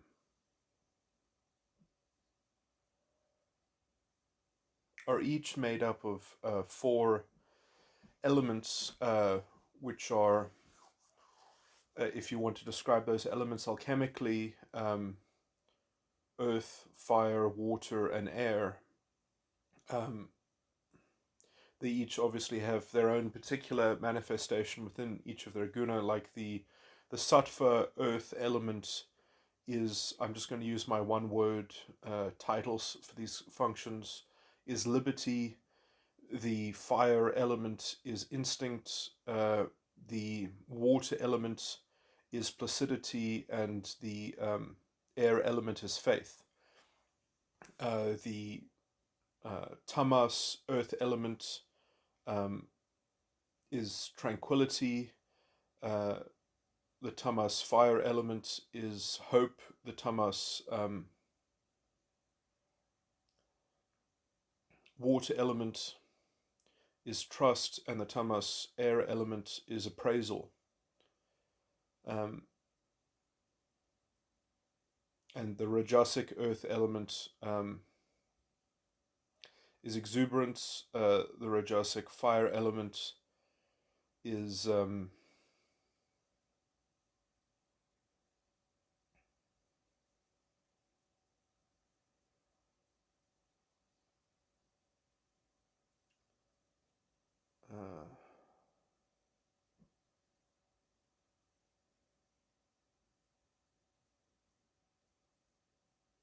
is prudence. The rajasic, water element, is eminence, and the rajasic, air element, um, is moderation. And what you have to realize is that all the functions that make up a particular guna, when a personality is within that guna, has those things reworked, has those things impinging on itself, sort of breaking itself down, trading the one for the other. And then that quite clearly, I think, even within those one word titles, gets you into the Hindu description of the three gunas. Um, anyway, so the interesting thing is that obviously the 12 model has these four elements of each guna related to each other, because actually, like, there's a particular order between Raja, Sattva, and Tamas, that in some sense the air element of one of the gunas is the kind of, is almost like a firmament, um, in containing the earth element of another guna. And the actual circuits of the six of the four sets that go between the different gunas are, I think, significant of a more general sort of theme, that essentially something that happens in one guna is not going to be local to that guna. It's going to have a certain resonance with activity or behavior in another. It's going to propitiate a kind of drama, a sympathetic drama in another guna. And it's going to sort of cause a natural reaction and a natural sort of transcription of what's going on in terms of, so these things, in even in Hinduism, it's described as like, I can't remember the name of the tree. I'm probably going to get the name wrong. I think it's called the banyan tree or something like that, which is a weird kind of tree that is almost like a virus, because like its branches and its leaves go down, and then as it goes down it sort of creates new roots, and so it kind of, it proliferates in a way that it's sort of, it's almost, it I guess it's similar to the idea of almost like a vine, um, that just crawls over everything and just sort of, um, but I guess the reason why that tree is described is because it is a tree that grows up, and then its leaves go down, and then it goes up again, and it goes down again, and it goes up again, and it's sort of, it's that sort of turbulentness, which is almost like the poetry of the sea that I was evoking in my last recording. Okay. Um, moving along.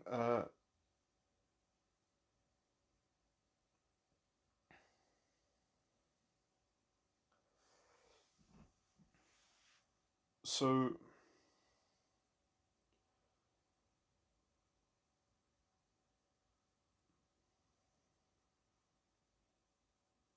what then is also quite interesting is that there are whole parallels of personality styles, which potentially are, according to the alchemical element, they are identical. That from an analysis of the alchemical elements, they have the same drama, they have the same style of drama, they have the same pattern, but it's manifested incredibly differently because the functions themselves are so different, but also the gunas themselves have a kind of a hardware difference in terms of their, and that this is an analogy, but in terms of their psychology, their psychological anatomy of their false ego is is ordered in a certain way. It's not just that they are doing different emotional tones because they have a different guna, but the thing that they're doing those emotional tones with, the thing that is digesting those emotional tones or processing them, is in a different orientation, is in a different order to that of the other gunas, which is the only explanation that I can give as to why sattva is regarded as purer than the other gunas or better than the other gunas, because its fundamental orientation in terms of what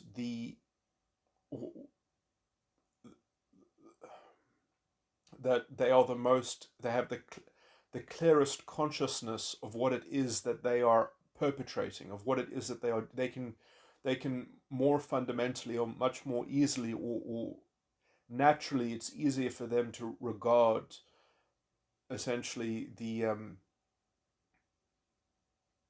distinction between their behavior and the drama of the false ego itself. That they have somewhat of a privileged perspective in terms of being able to more easily distinguish between sort of where their own perpetration of their false ego begins and where the involvement of other people, um, so they have a natural advantage in not being sort of um, conflating their own internal pathology with essentially the commotion of the world, as it were. Um,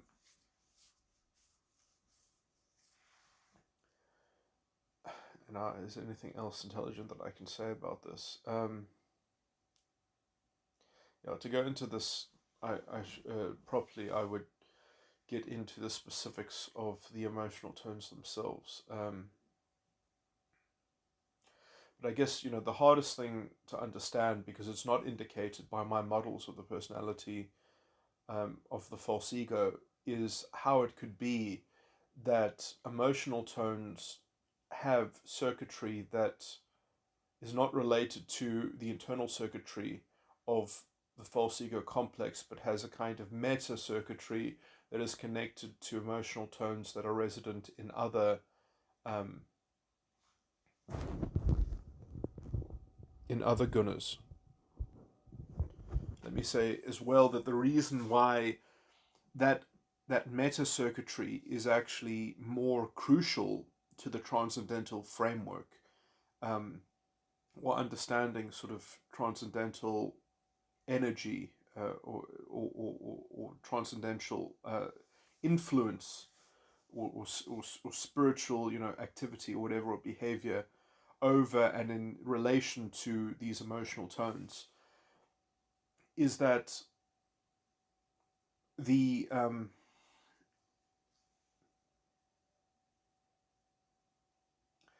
it has to do with this thing which I don't have fully modeled myself, but I understand that there is something to what I'm about to say, but this is slightly speculative, is that it has to do with the fact that people innately have these psychological organs within themselves. They have this hardware, as it were, but the different gunas are doing different things.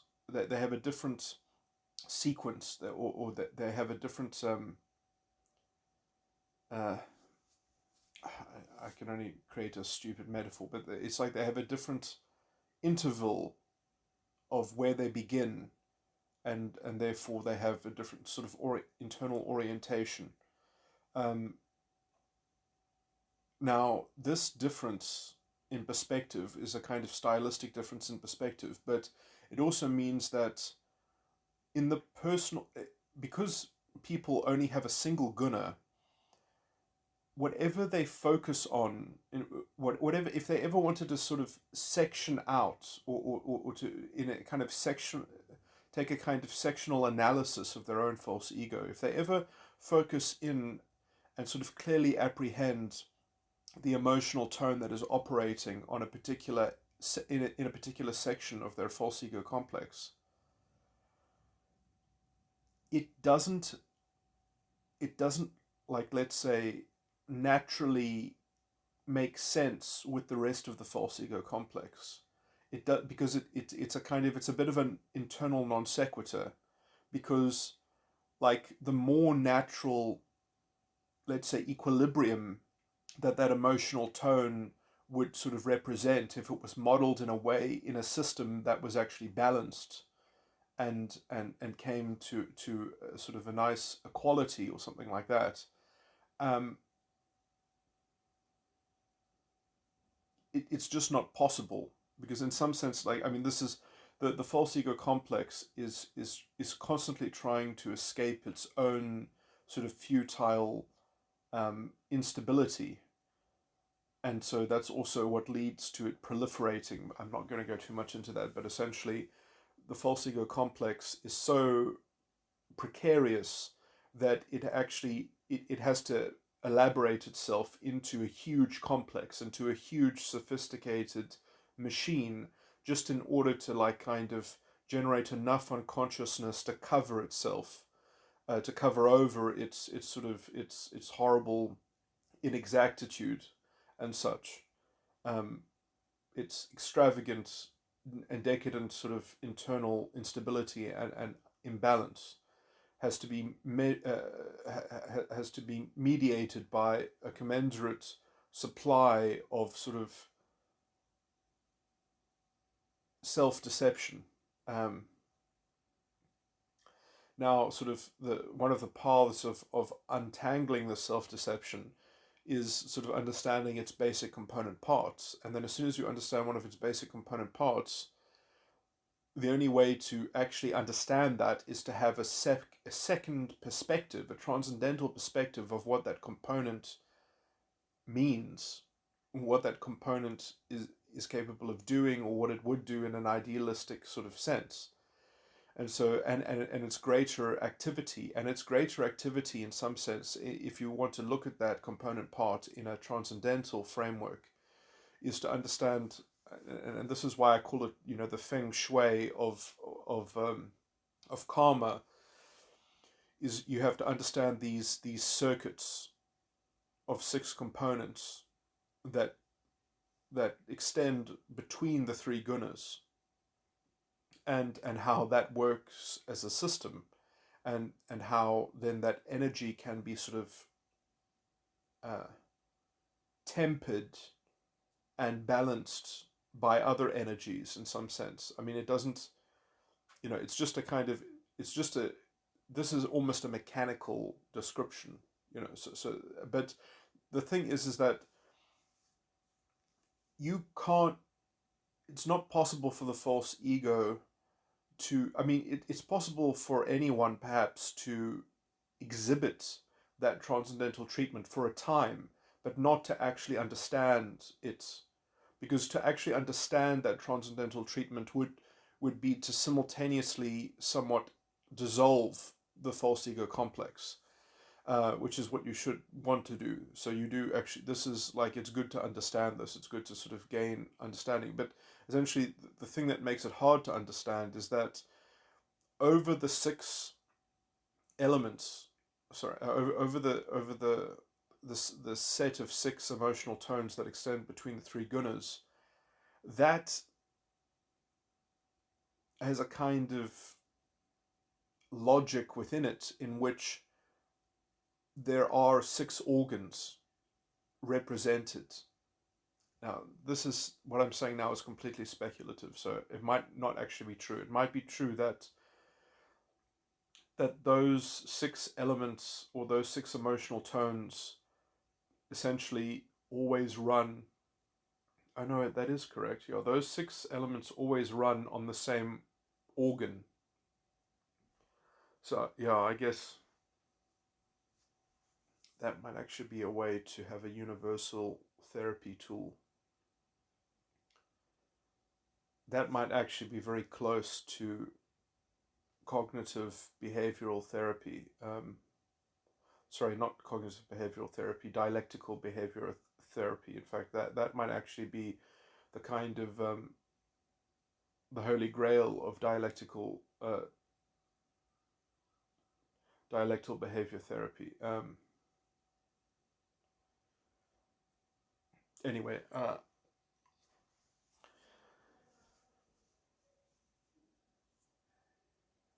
the problem is that to understand that then those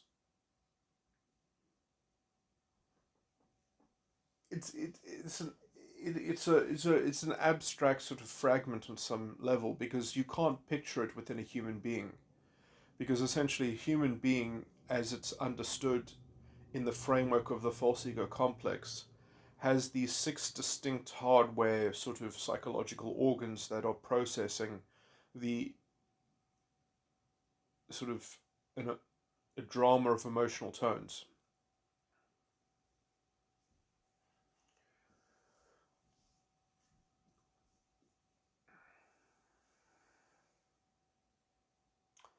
And these things, if I'm right in the speculation, the system of six only relates to two of those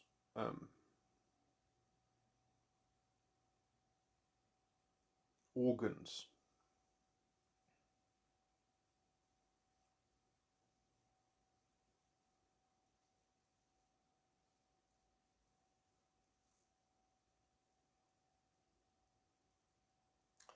I guess the weirdest thing about it is that I think what I said is actually incorrect as well. Is that it's not just two organs, but it is within a single guna. It is within a particular form of false ego. So, like a particular false ego, like depending on which guna it's resident in, it's going to be that set of six is going to be related to a different sort of psychological hardware.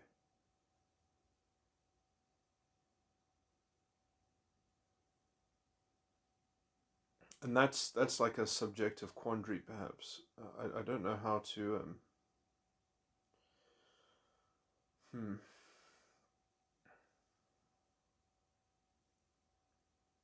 I mean, I guess you could just multiply the work and you could just try to understand it from the perspective of each guna. I did actually come up with the model when I was dealing with Metagram a long time ago, in what I considered to be an ideal hardware setup in which it kind of broke the mold of all the gunas. And it sort of radically reorientated at least how the current, but I mean that was in a tiny aspect of Metagram, and I didn't relate it back to the 12 model, in fact, because I only even started talking about, no, that's not entirely true, but I only really started talking about the 12 model uh, when I was focusing on metatype. But anyway,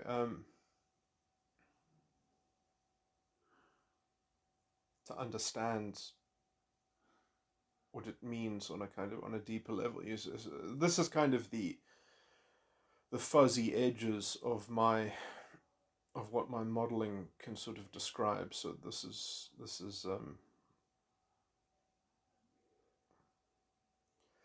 I've got. I mean, the problem is that I've developed so many models, and some of them are really so deep, and they need to sort of be somewhat philosophically contemplated uh, in certain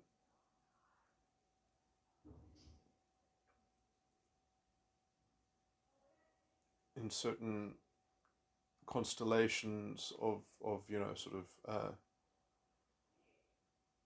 of how they can be aligned in order to derive perhaps I mean, the problem is though, these aren't things that can be some of these answers somewhat can't be derived because they can somewhat only be imagined because they haven't somewhat, well, I mean, we don't have transcendental people, you know, we only have perhaps records of their philosophies, and to see how their philosophies can perhaps be actuated to work out what might be possible in terms of um, being able to construct a new type of consciousness that is divorced or extracted from the false ego complex, which is something that can be, I would say, modeled, which I believe I have accurately modeled in quite a lot of detail, but obviously one can't really say that one understands something fully until one understands um, an alternative way of being. Um, because without the contradistinctive reference, it's sort of, well, what really is it? It's just until you understand the contradistinctive reference, it's just a kind of inheritance that one can't. Um, I don't think one can properly claim that one understands.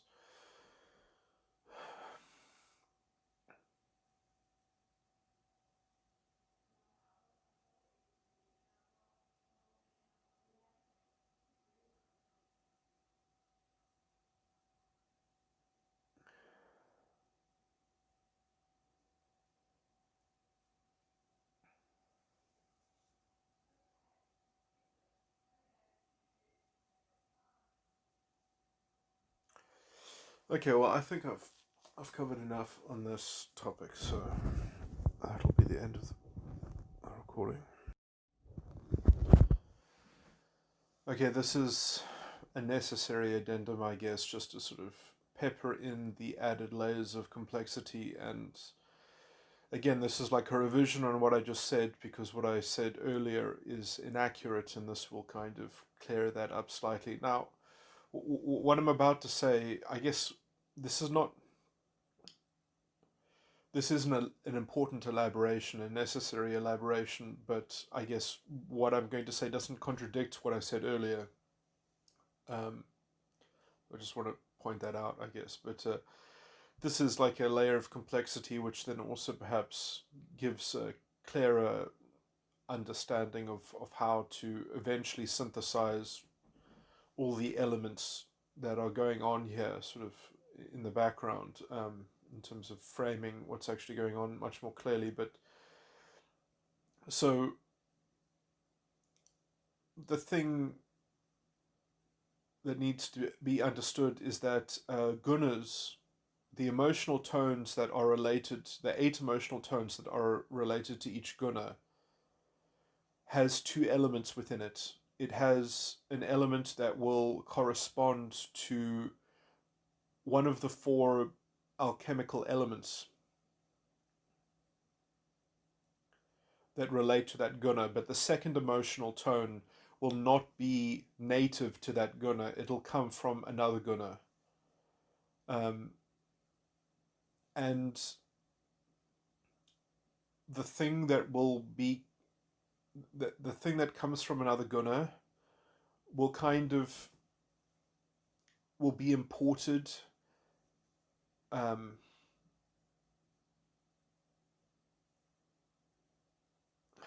okay, what am I trying to say? Is that it's quite a simplistic kind. It's a strange. It's kind of simplistic, but it's also. What I mean when I say it's simplistic is that the pattern of this correspondence has a regularity within it, which is quite striking. Which means that it's obviously significant of a kind of a overarching sort of design feature, which I'm going to try to speculate as to how to show its regularity or its or what the sort of the simple pattern is. But it's this can obviously eventually be synthesized into a very simple kind of narrative, I think. But anyway, so let's just take the Sattva Guna, for example. So the Sattva Guna, um, and by the way, this is actually where um, the deeper understanding of cognitive functions in MBTI, this is actually ontologically, historically, where it came from this model that I'm about to talk about. So this model, um, and this came out of a conversation that I had with one of the authors, one of the male authors, I believe, although there were two other experts in the room who are expert authors in MBTI. But anyway, that there is into sort of into coming up with this idea of a cognitive axis, of there being uh,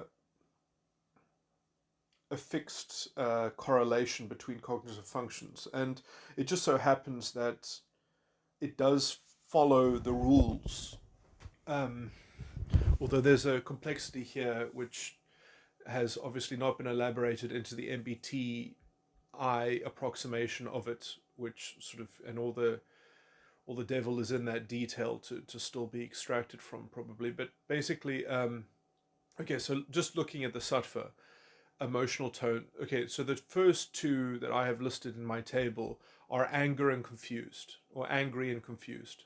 So the angry emotional tone is a constructive emotional tone, which is made up of instinct, which is the fire alchemical element in the Sattva Guna, and confused also has instinct. And then it has imported, combining with it, trust, uh, which is from the tamas, um, which is a tamasic, which is the tamasic water alchemical element function. And so anyway, so what I've got written here is that essentially when anger is being, when instinct is being constructively adopted by trust, that is my definition of anger. Let me just read my long notation. Experiencing a sense of what things will be like, distinguished by a stronger sense of what things would be like. Distinguished by a stronger sense of what those things would be like. Okay, and then confused is almost the same ingredients, but it's almost like an inversion as well, though, because confused is a deconstructive emotional tone where instinct is operating in the vacancy or in the negation of trust. So experiencing a sense of what things will be like, distinguished by an absent sense of what those things would be like. So instinct in the displacement or in the negational supplementation of trust. Okay, so anyway, those two things have the same ingredients. They're both made out of instinct, and they both have some kind of association with trust. Now, I guess the thing to understand about this is what makes them sattvic emotional tones is that they are both related to instinct, which is the fire alchemical element in the sattva guna. Now, all the emotional tones are like this. They are a combination or an impingement of one guna's alchemical elements with another guna's alchemical elements. And let me just say that the way that this relates to the deeper understanding in MBTI is that instinct, or let me just give the formulaic notation of it. So it's formulaic notional prepositional form that I created for instinct is what things will be like. The sense of what things will be like is instinct. What will be your sometimes I give the formulaic notation of in inverted commas in the kind of subjective prepositional contemplative notion. What will be. I mean, this is why I have problems sometimes, because I don't know if I should translate water elements into the word should or into the word would, because it all depends on the reference. Because you see, like when you're expressing it as a notion, which is when you're expressing it in terms of notions are, this is a bit philosophical, I'm not going to go into the whole justification for it, but basically notions are all fire elemental. So like they show a kind of directional, intentional inclination, but they don't offer their own context. This is why beliefs, which are all beliefs are notions. This is why beliefs essentially are meaningless without the context of essentially the air element. And already the air element is also can with enough water elements rationale, you can kind of intimate what the faith appended to the notion might be, but essentially beliefs are meaningless without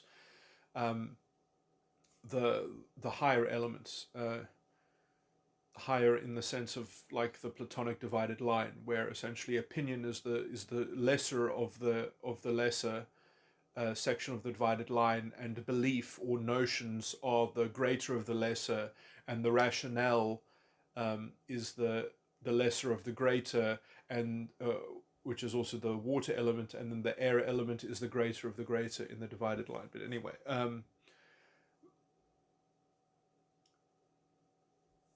so it's a grammatical problem, because when you're transcribing these elements themselves, if you're trying to pin them down into and express them in the form of notions, you have to kind of state what the underlying reference or philosophy is, because otherwise it's just completely ungrounded. But anyway,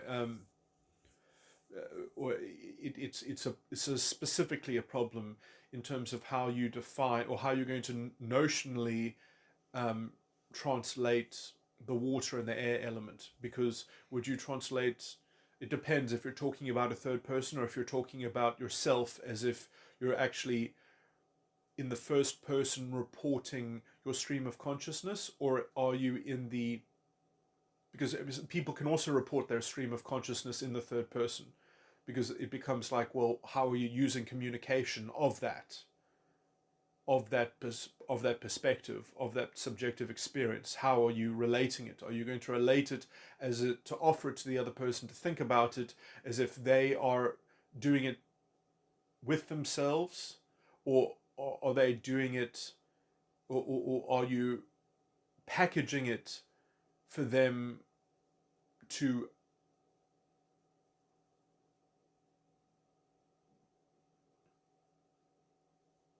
relate it in themselves? Like, are you feeding them the raw material to overtly you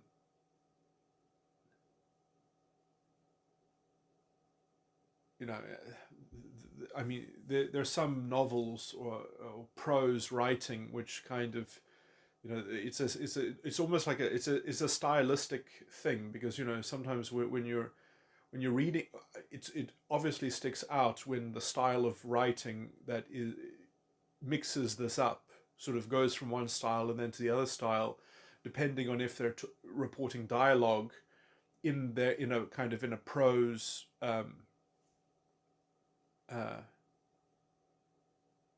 format, and then they start speaking subjectively in the first person, as if they are essentially trying to get you to witness their stream of consciousness, their subjective stream. Anyway, this is a.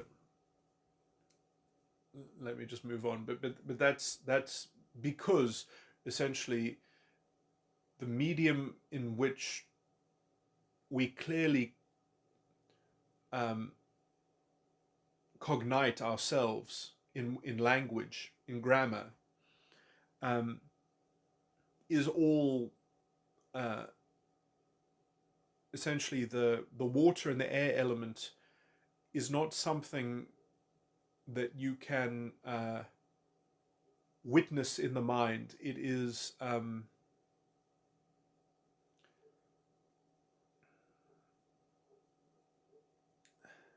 when I say that, again, you see that I can't say anything because it actually doesn't work depending on what your frame of reference is. Like this can't actually be articulated in a stable form.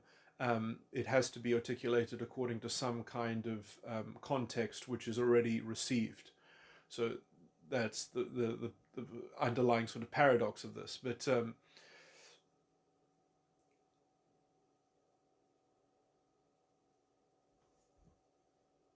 so it's true in a sense and it's not true in another sense. But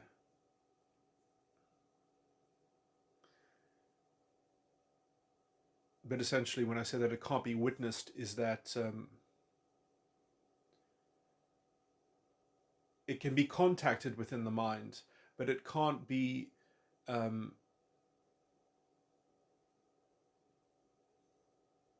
which is a kind of witness, I guess. But in some sense, uh, if the witness if witness were to be um, reported, it would have to be transcribed into a notional format, and then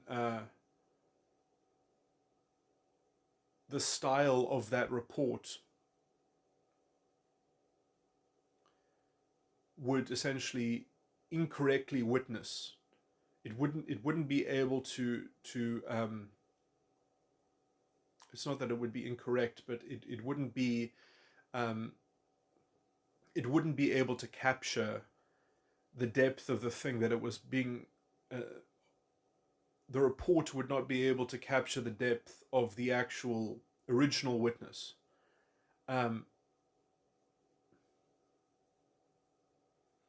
so there's a sense in which the original word, the original grammar of the water and the air elements is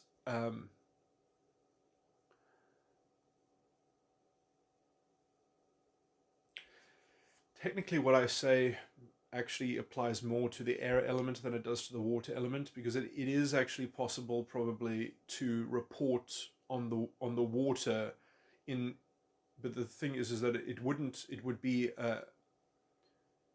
it wouldn't just, you couldn't do it in one notion. You would have to do it in a set of notions in a that were reporting on the water element. That essentially, if you know essentially, because I mean basically the to understand the rationale, any expression or any witness of the water element is a form of rationale, and essentially the thing that actually what rationale amounts to in the notional sense is doctrine, essentially. So you can essentially derive a description of a doctrine. Um, but that's also somewhat up to, let's say, under the power of understanding or discerning of an individual. Doctrine can be completely, let's say, sidestepped or misinterpreted.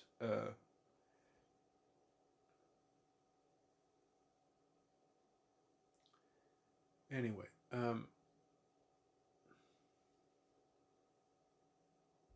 which again will have to do with air elemental sort of stuff. So at some point, if the air element is not conducive to the rationale, the doctrine, it can be made meaningless. It can be made anyway.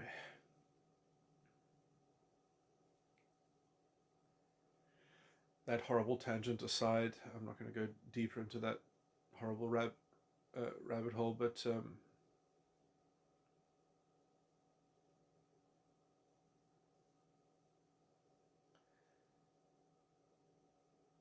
instinct is, within my system, I've described it as extroverted feeling, and trust I've described as extroverted thinking. So there you can see one of the aspects of the axes represented there, where you have, they're both judging functions, they both have the same introversion or extroversion, and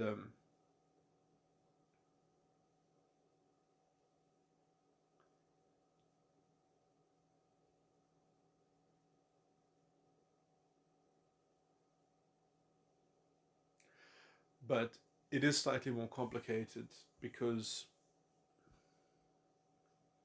there is also an asymmetry within the set of six, which is that maybe I should just, I wish I had printed this out.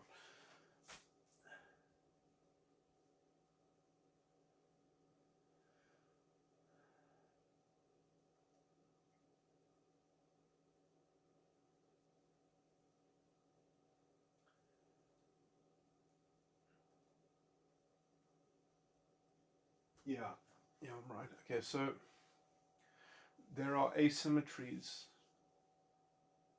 No, I guess it's not such an asymmetry, but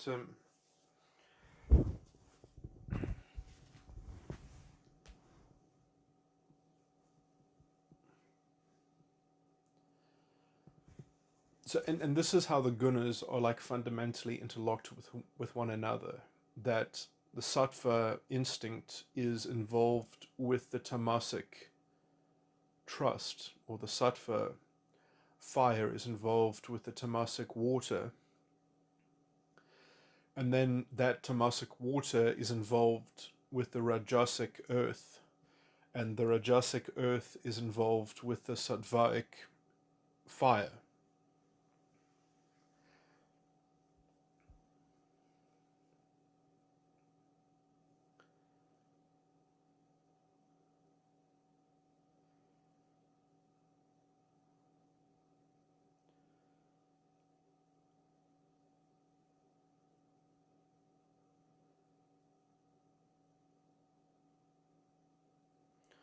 So I do just want to check something, because that is kind of strange on some level.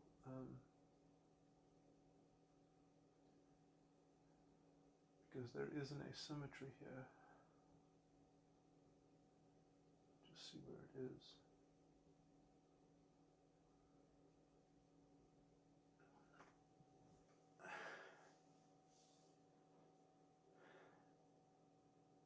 See, the thing about all the things that I just spoke about are interesting on two levels, because they come from different gunas, but there's another.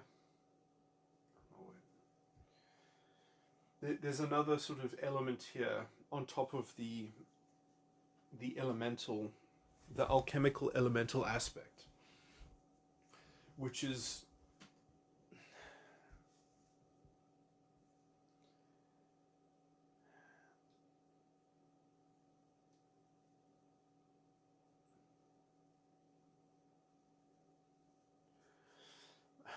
let me not speculate on this yet, although it's perhaps an important piece of the puzzle.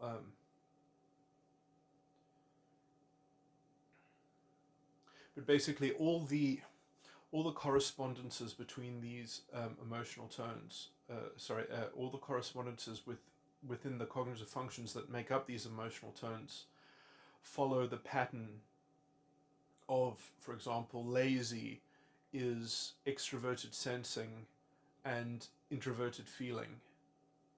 So there you have a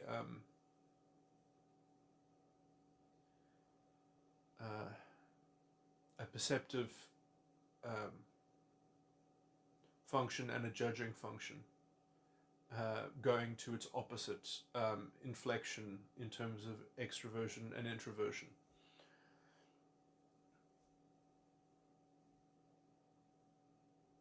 And it does follow that pattern, that if there is a link between two functions, if they are both sensing, actually no, that's not true. So that there are links between both perceiving functions. Oh no, yeah, there are links between perceiving functions that have opposite inflections, and then there are links between perceiving functions that have the same inflection. So there's no pattern there. I wonder if one were to set all those out, if there would be sort of any particular asymmetries, or in, because you see, like, basically the difference is that within my cognitive functions, I don't have 8 cognitive functions, although I do translate into 8 notations of NISE. You know, I have those things that which are 8, but at their core it's not 8, it's 12. So for example, there is an asymmetry in that there are 2 types of introverted intuition. Um, in fact, I think, well, that's a little bit of an asymmetry within the system, is that basically um, all the perceiving functions, all the extroverted perceiving functions, there are 2, and there are 2 introverted intuitions, and that's, and let me think. Yeah, and I think there's only one introverted extroverted intuition in the 12 model. Let me just double check that.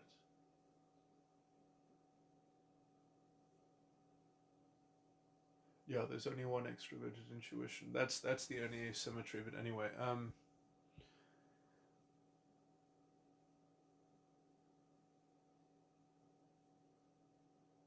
and this is why there is a tremendous confusion within the approximation of MBTI, because people have conflated.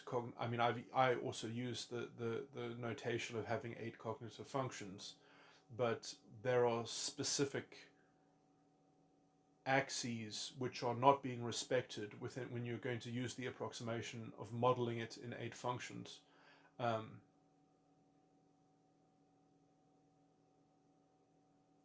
With, in some sense, the exception of extroverted intuition, which, when that appears, it's a stable. I probably people have noticed that there is that within the approximations of MBTI, when you're dealing with introverted intuition, with extroverted intuition, you know that you're dealing with extroverted intuition. It has much fewer, let's say, isotopes. It has much fewer, um, uh, when it shows up in a particular slot, it takes on a very particular behavior. There's much less ambiguity, although there might be other ambiguities which are created within the system of MBTI, which has to kind of mislabel something as extroverted intuition. But anyway,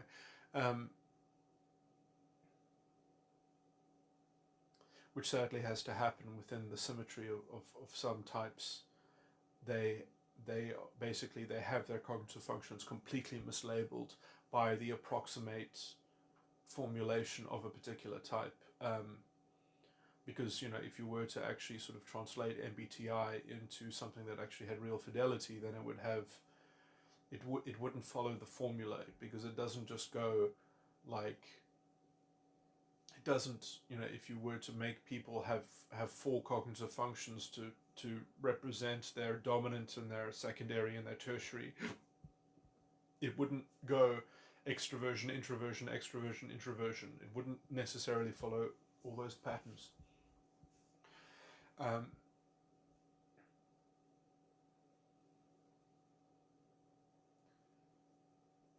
Anyway, so let me just say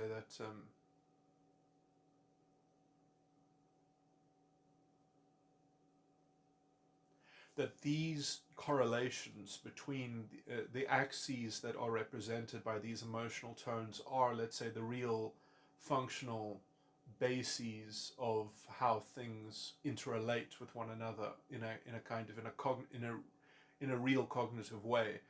And the abstract theory that, like, oh well, any cognitive function is going to have 2 links to 2 other functions, in terms of having an axis that is related to its opposite inflection or to its corresponding judging alternative, or judging or sensing, sort of a correspondent pair. Um,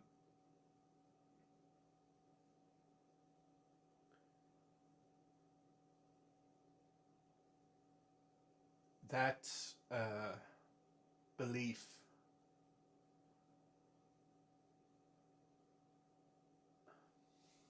what to say about it.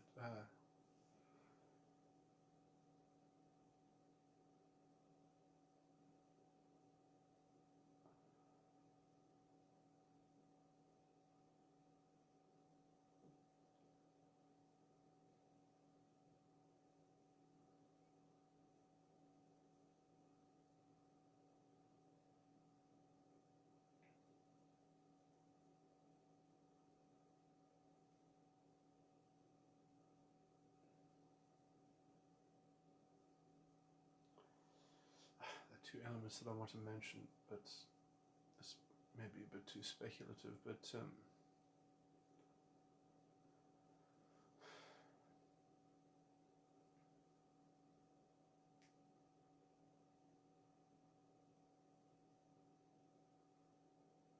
so I guess the weirdest thing about any of this stuff is how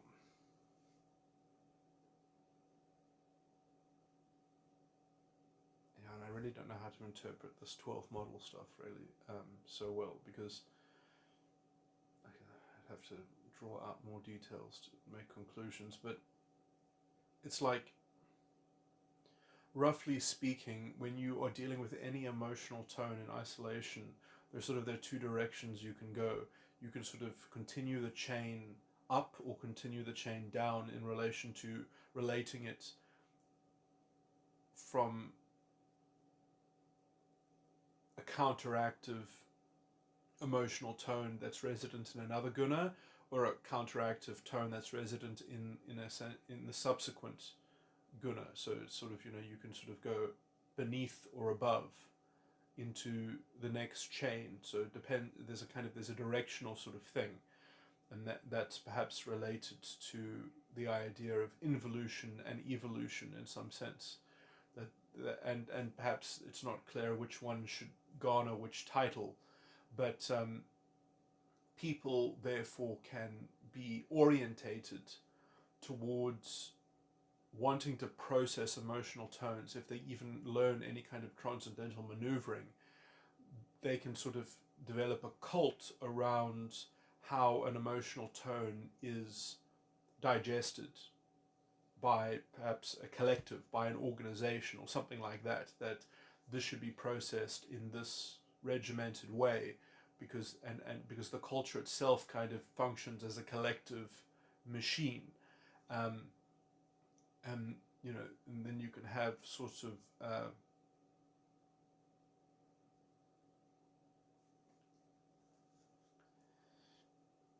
in some sense, this is why I've said that the appearance of fascistic ideology in identity politics is potentially it's a double-edged sword, in that it's so psychologically pernicious and toxic that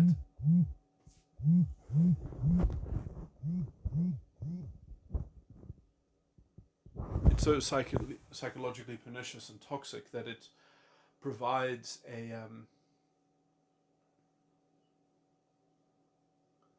window into these sort of internal mechanics. I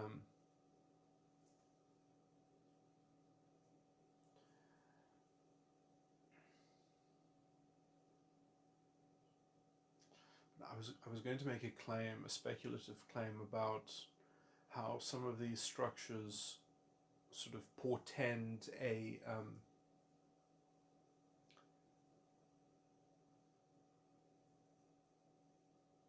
basic design about the organs themselves. But I know that at some point, and this is quite embarrassing to say, that I lost the kind of the philosophical insight that I had in developing some of the models of the basic models of metagram, in terms of, like, I've described six organs, six psychological organs that the false ego sort of attaches itself to, or that the emotional tones associate with. And the six organs are unique to each guna, or they are all the same organs, but they have a different sort of interval, as it were. But that there is something to the kind of the transcendental aspect, which is like a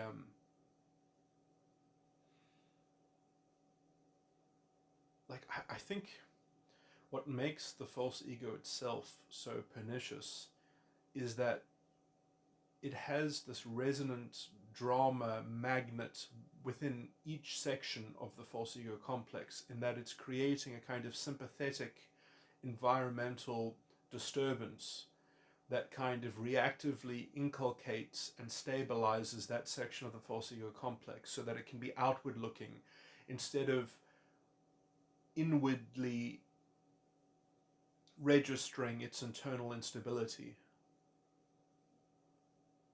So that it's always nestling itself in a kind of in a sympathetic web of collateral support. And this is also why, and you can see this often in schools, where you see that there are these quite often crude, brute, psychological sort of engines where people are incubating aspects of their false ego complex and integrating them into a kind of collectivized vat, where essentially people are conditioning their own development of sections of their false ego complex with the aid of a kind of collectivized environment, and sort of the melting pot of that environment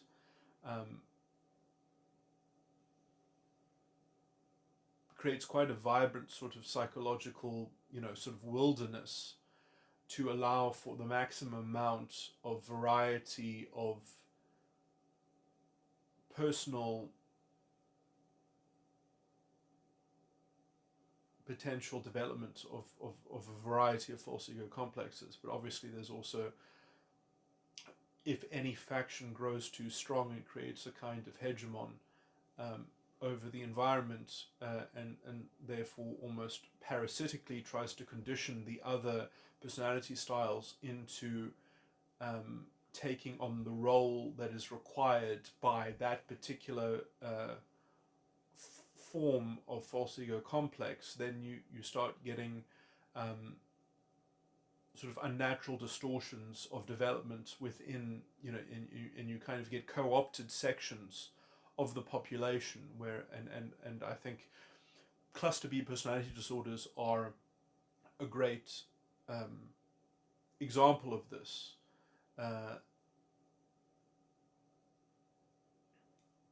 Of a section of the population which perhaps maybe even uniquely has a set of tools and a set of way of processing psychic emotional tones, or that allows them to condition at least other sections of the psychological population, as it were.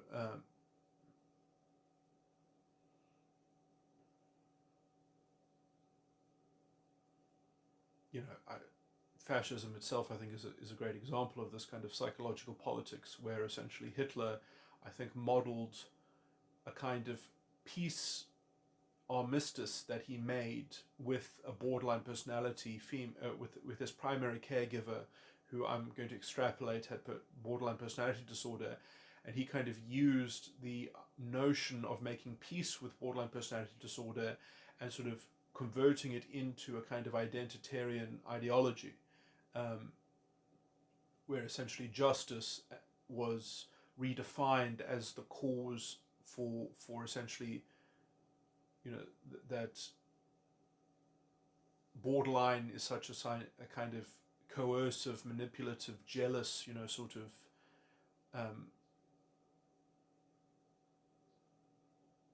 power-hungry system, that he found a way to kind of try to lend its power virtually to all of the adherents. So essentially everyone could constructively, kind of using the ideology, become a kind of a hybridized borderline personality disordered person, but therefore also make themselves prone to a kind of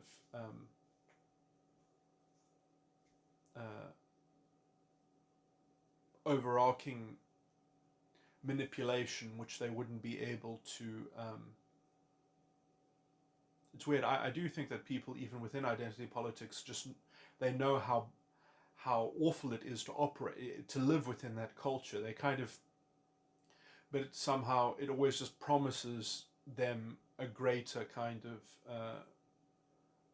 claim for power, that it hypothetically is such a comfortable and convenient way of being able to predict the world and being able to deploy false dilemmas that you can use to plague kind of sadistically edged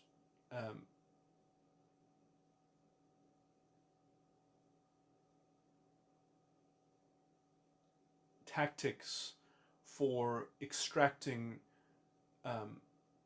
whatever you so desire from a target. That you can strategically have the means to parasitically derive whatever you want from a scapegoat, and the whole ideology is centered around, essentially, if it has a solid agreement on anything, it's a solid agreement on essentially some conspiracy theory against some scapegoat, and that is the field of imagination in which one can excavate whatever one claims was lost by the conspiracy theory and the false dilemma, which is then slandered against the scapegoat.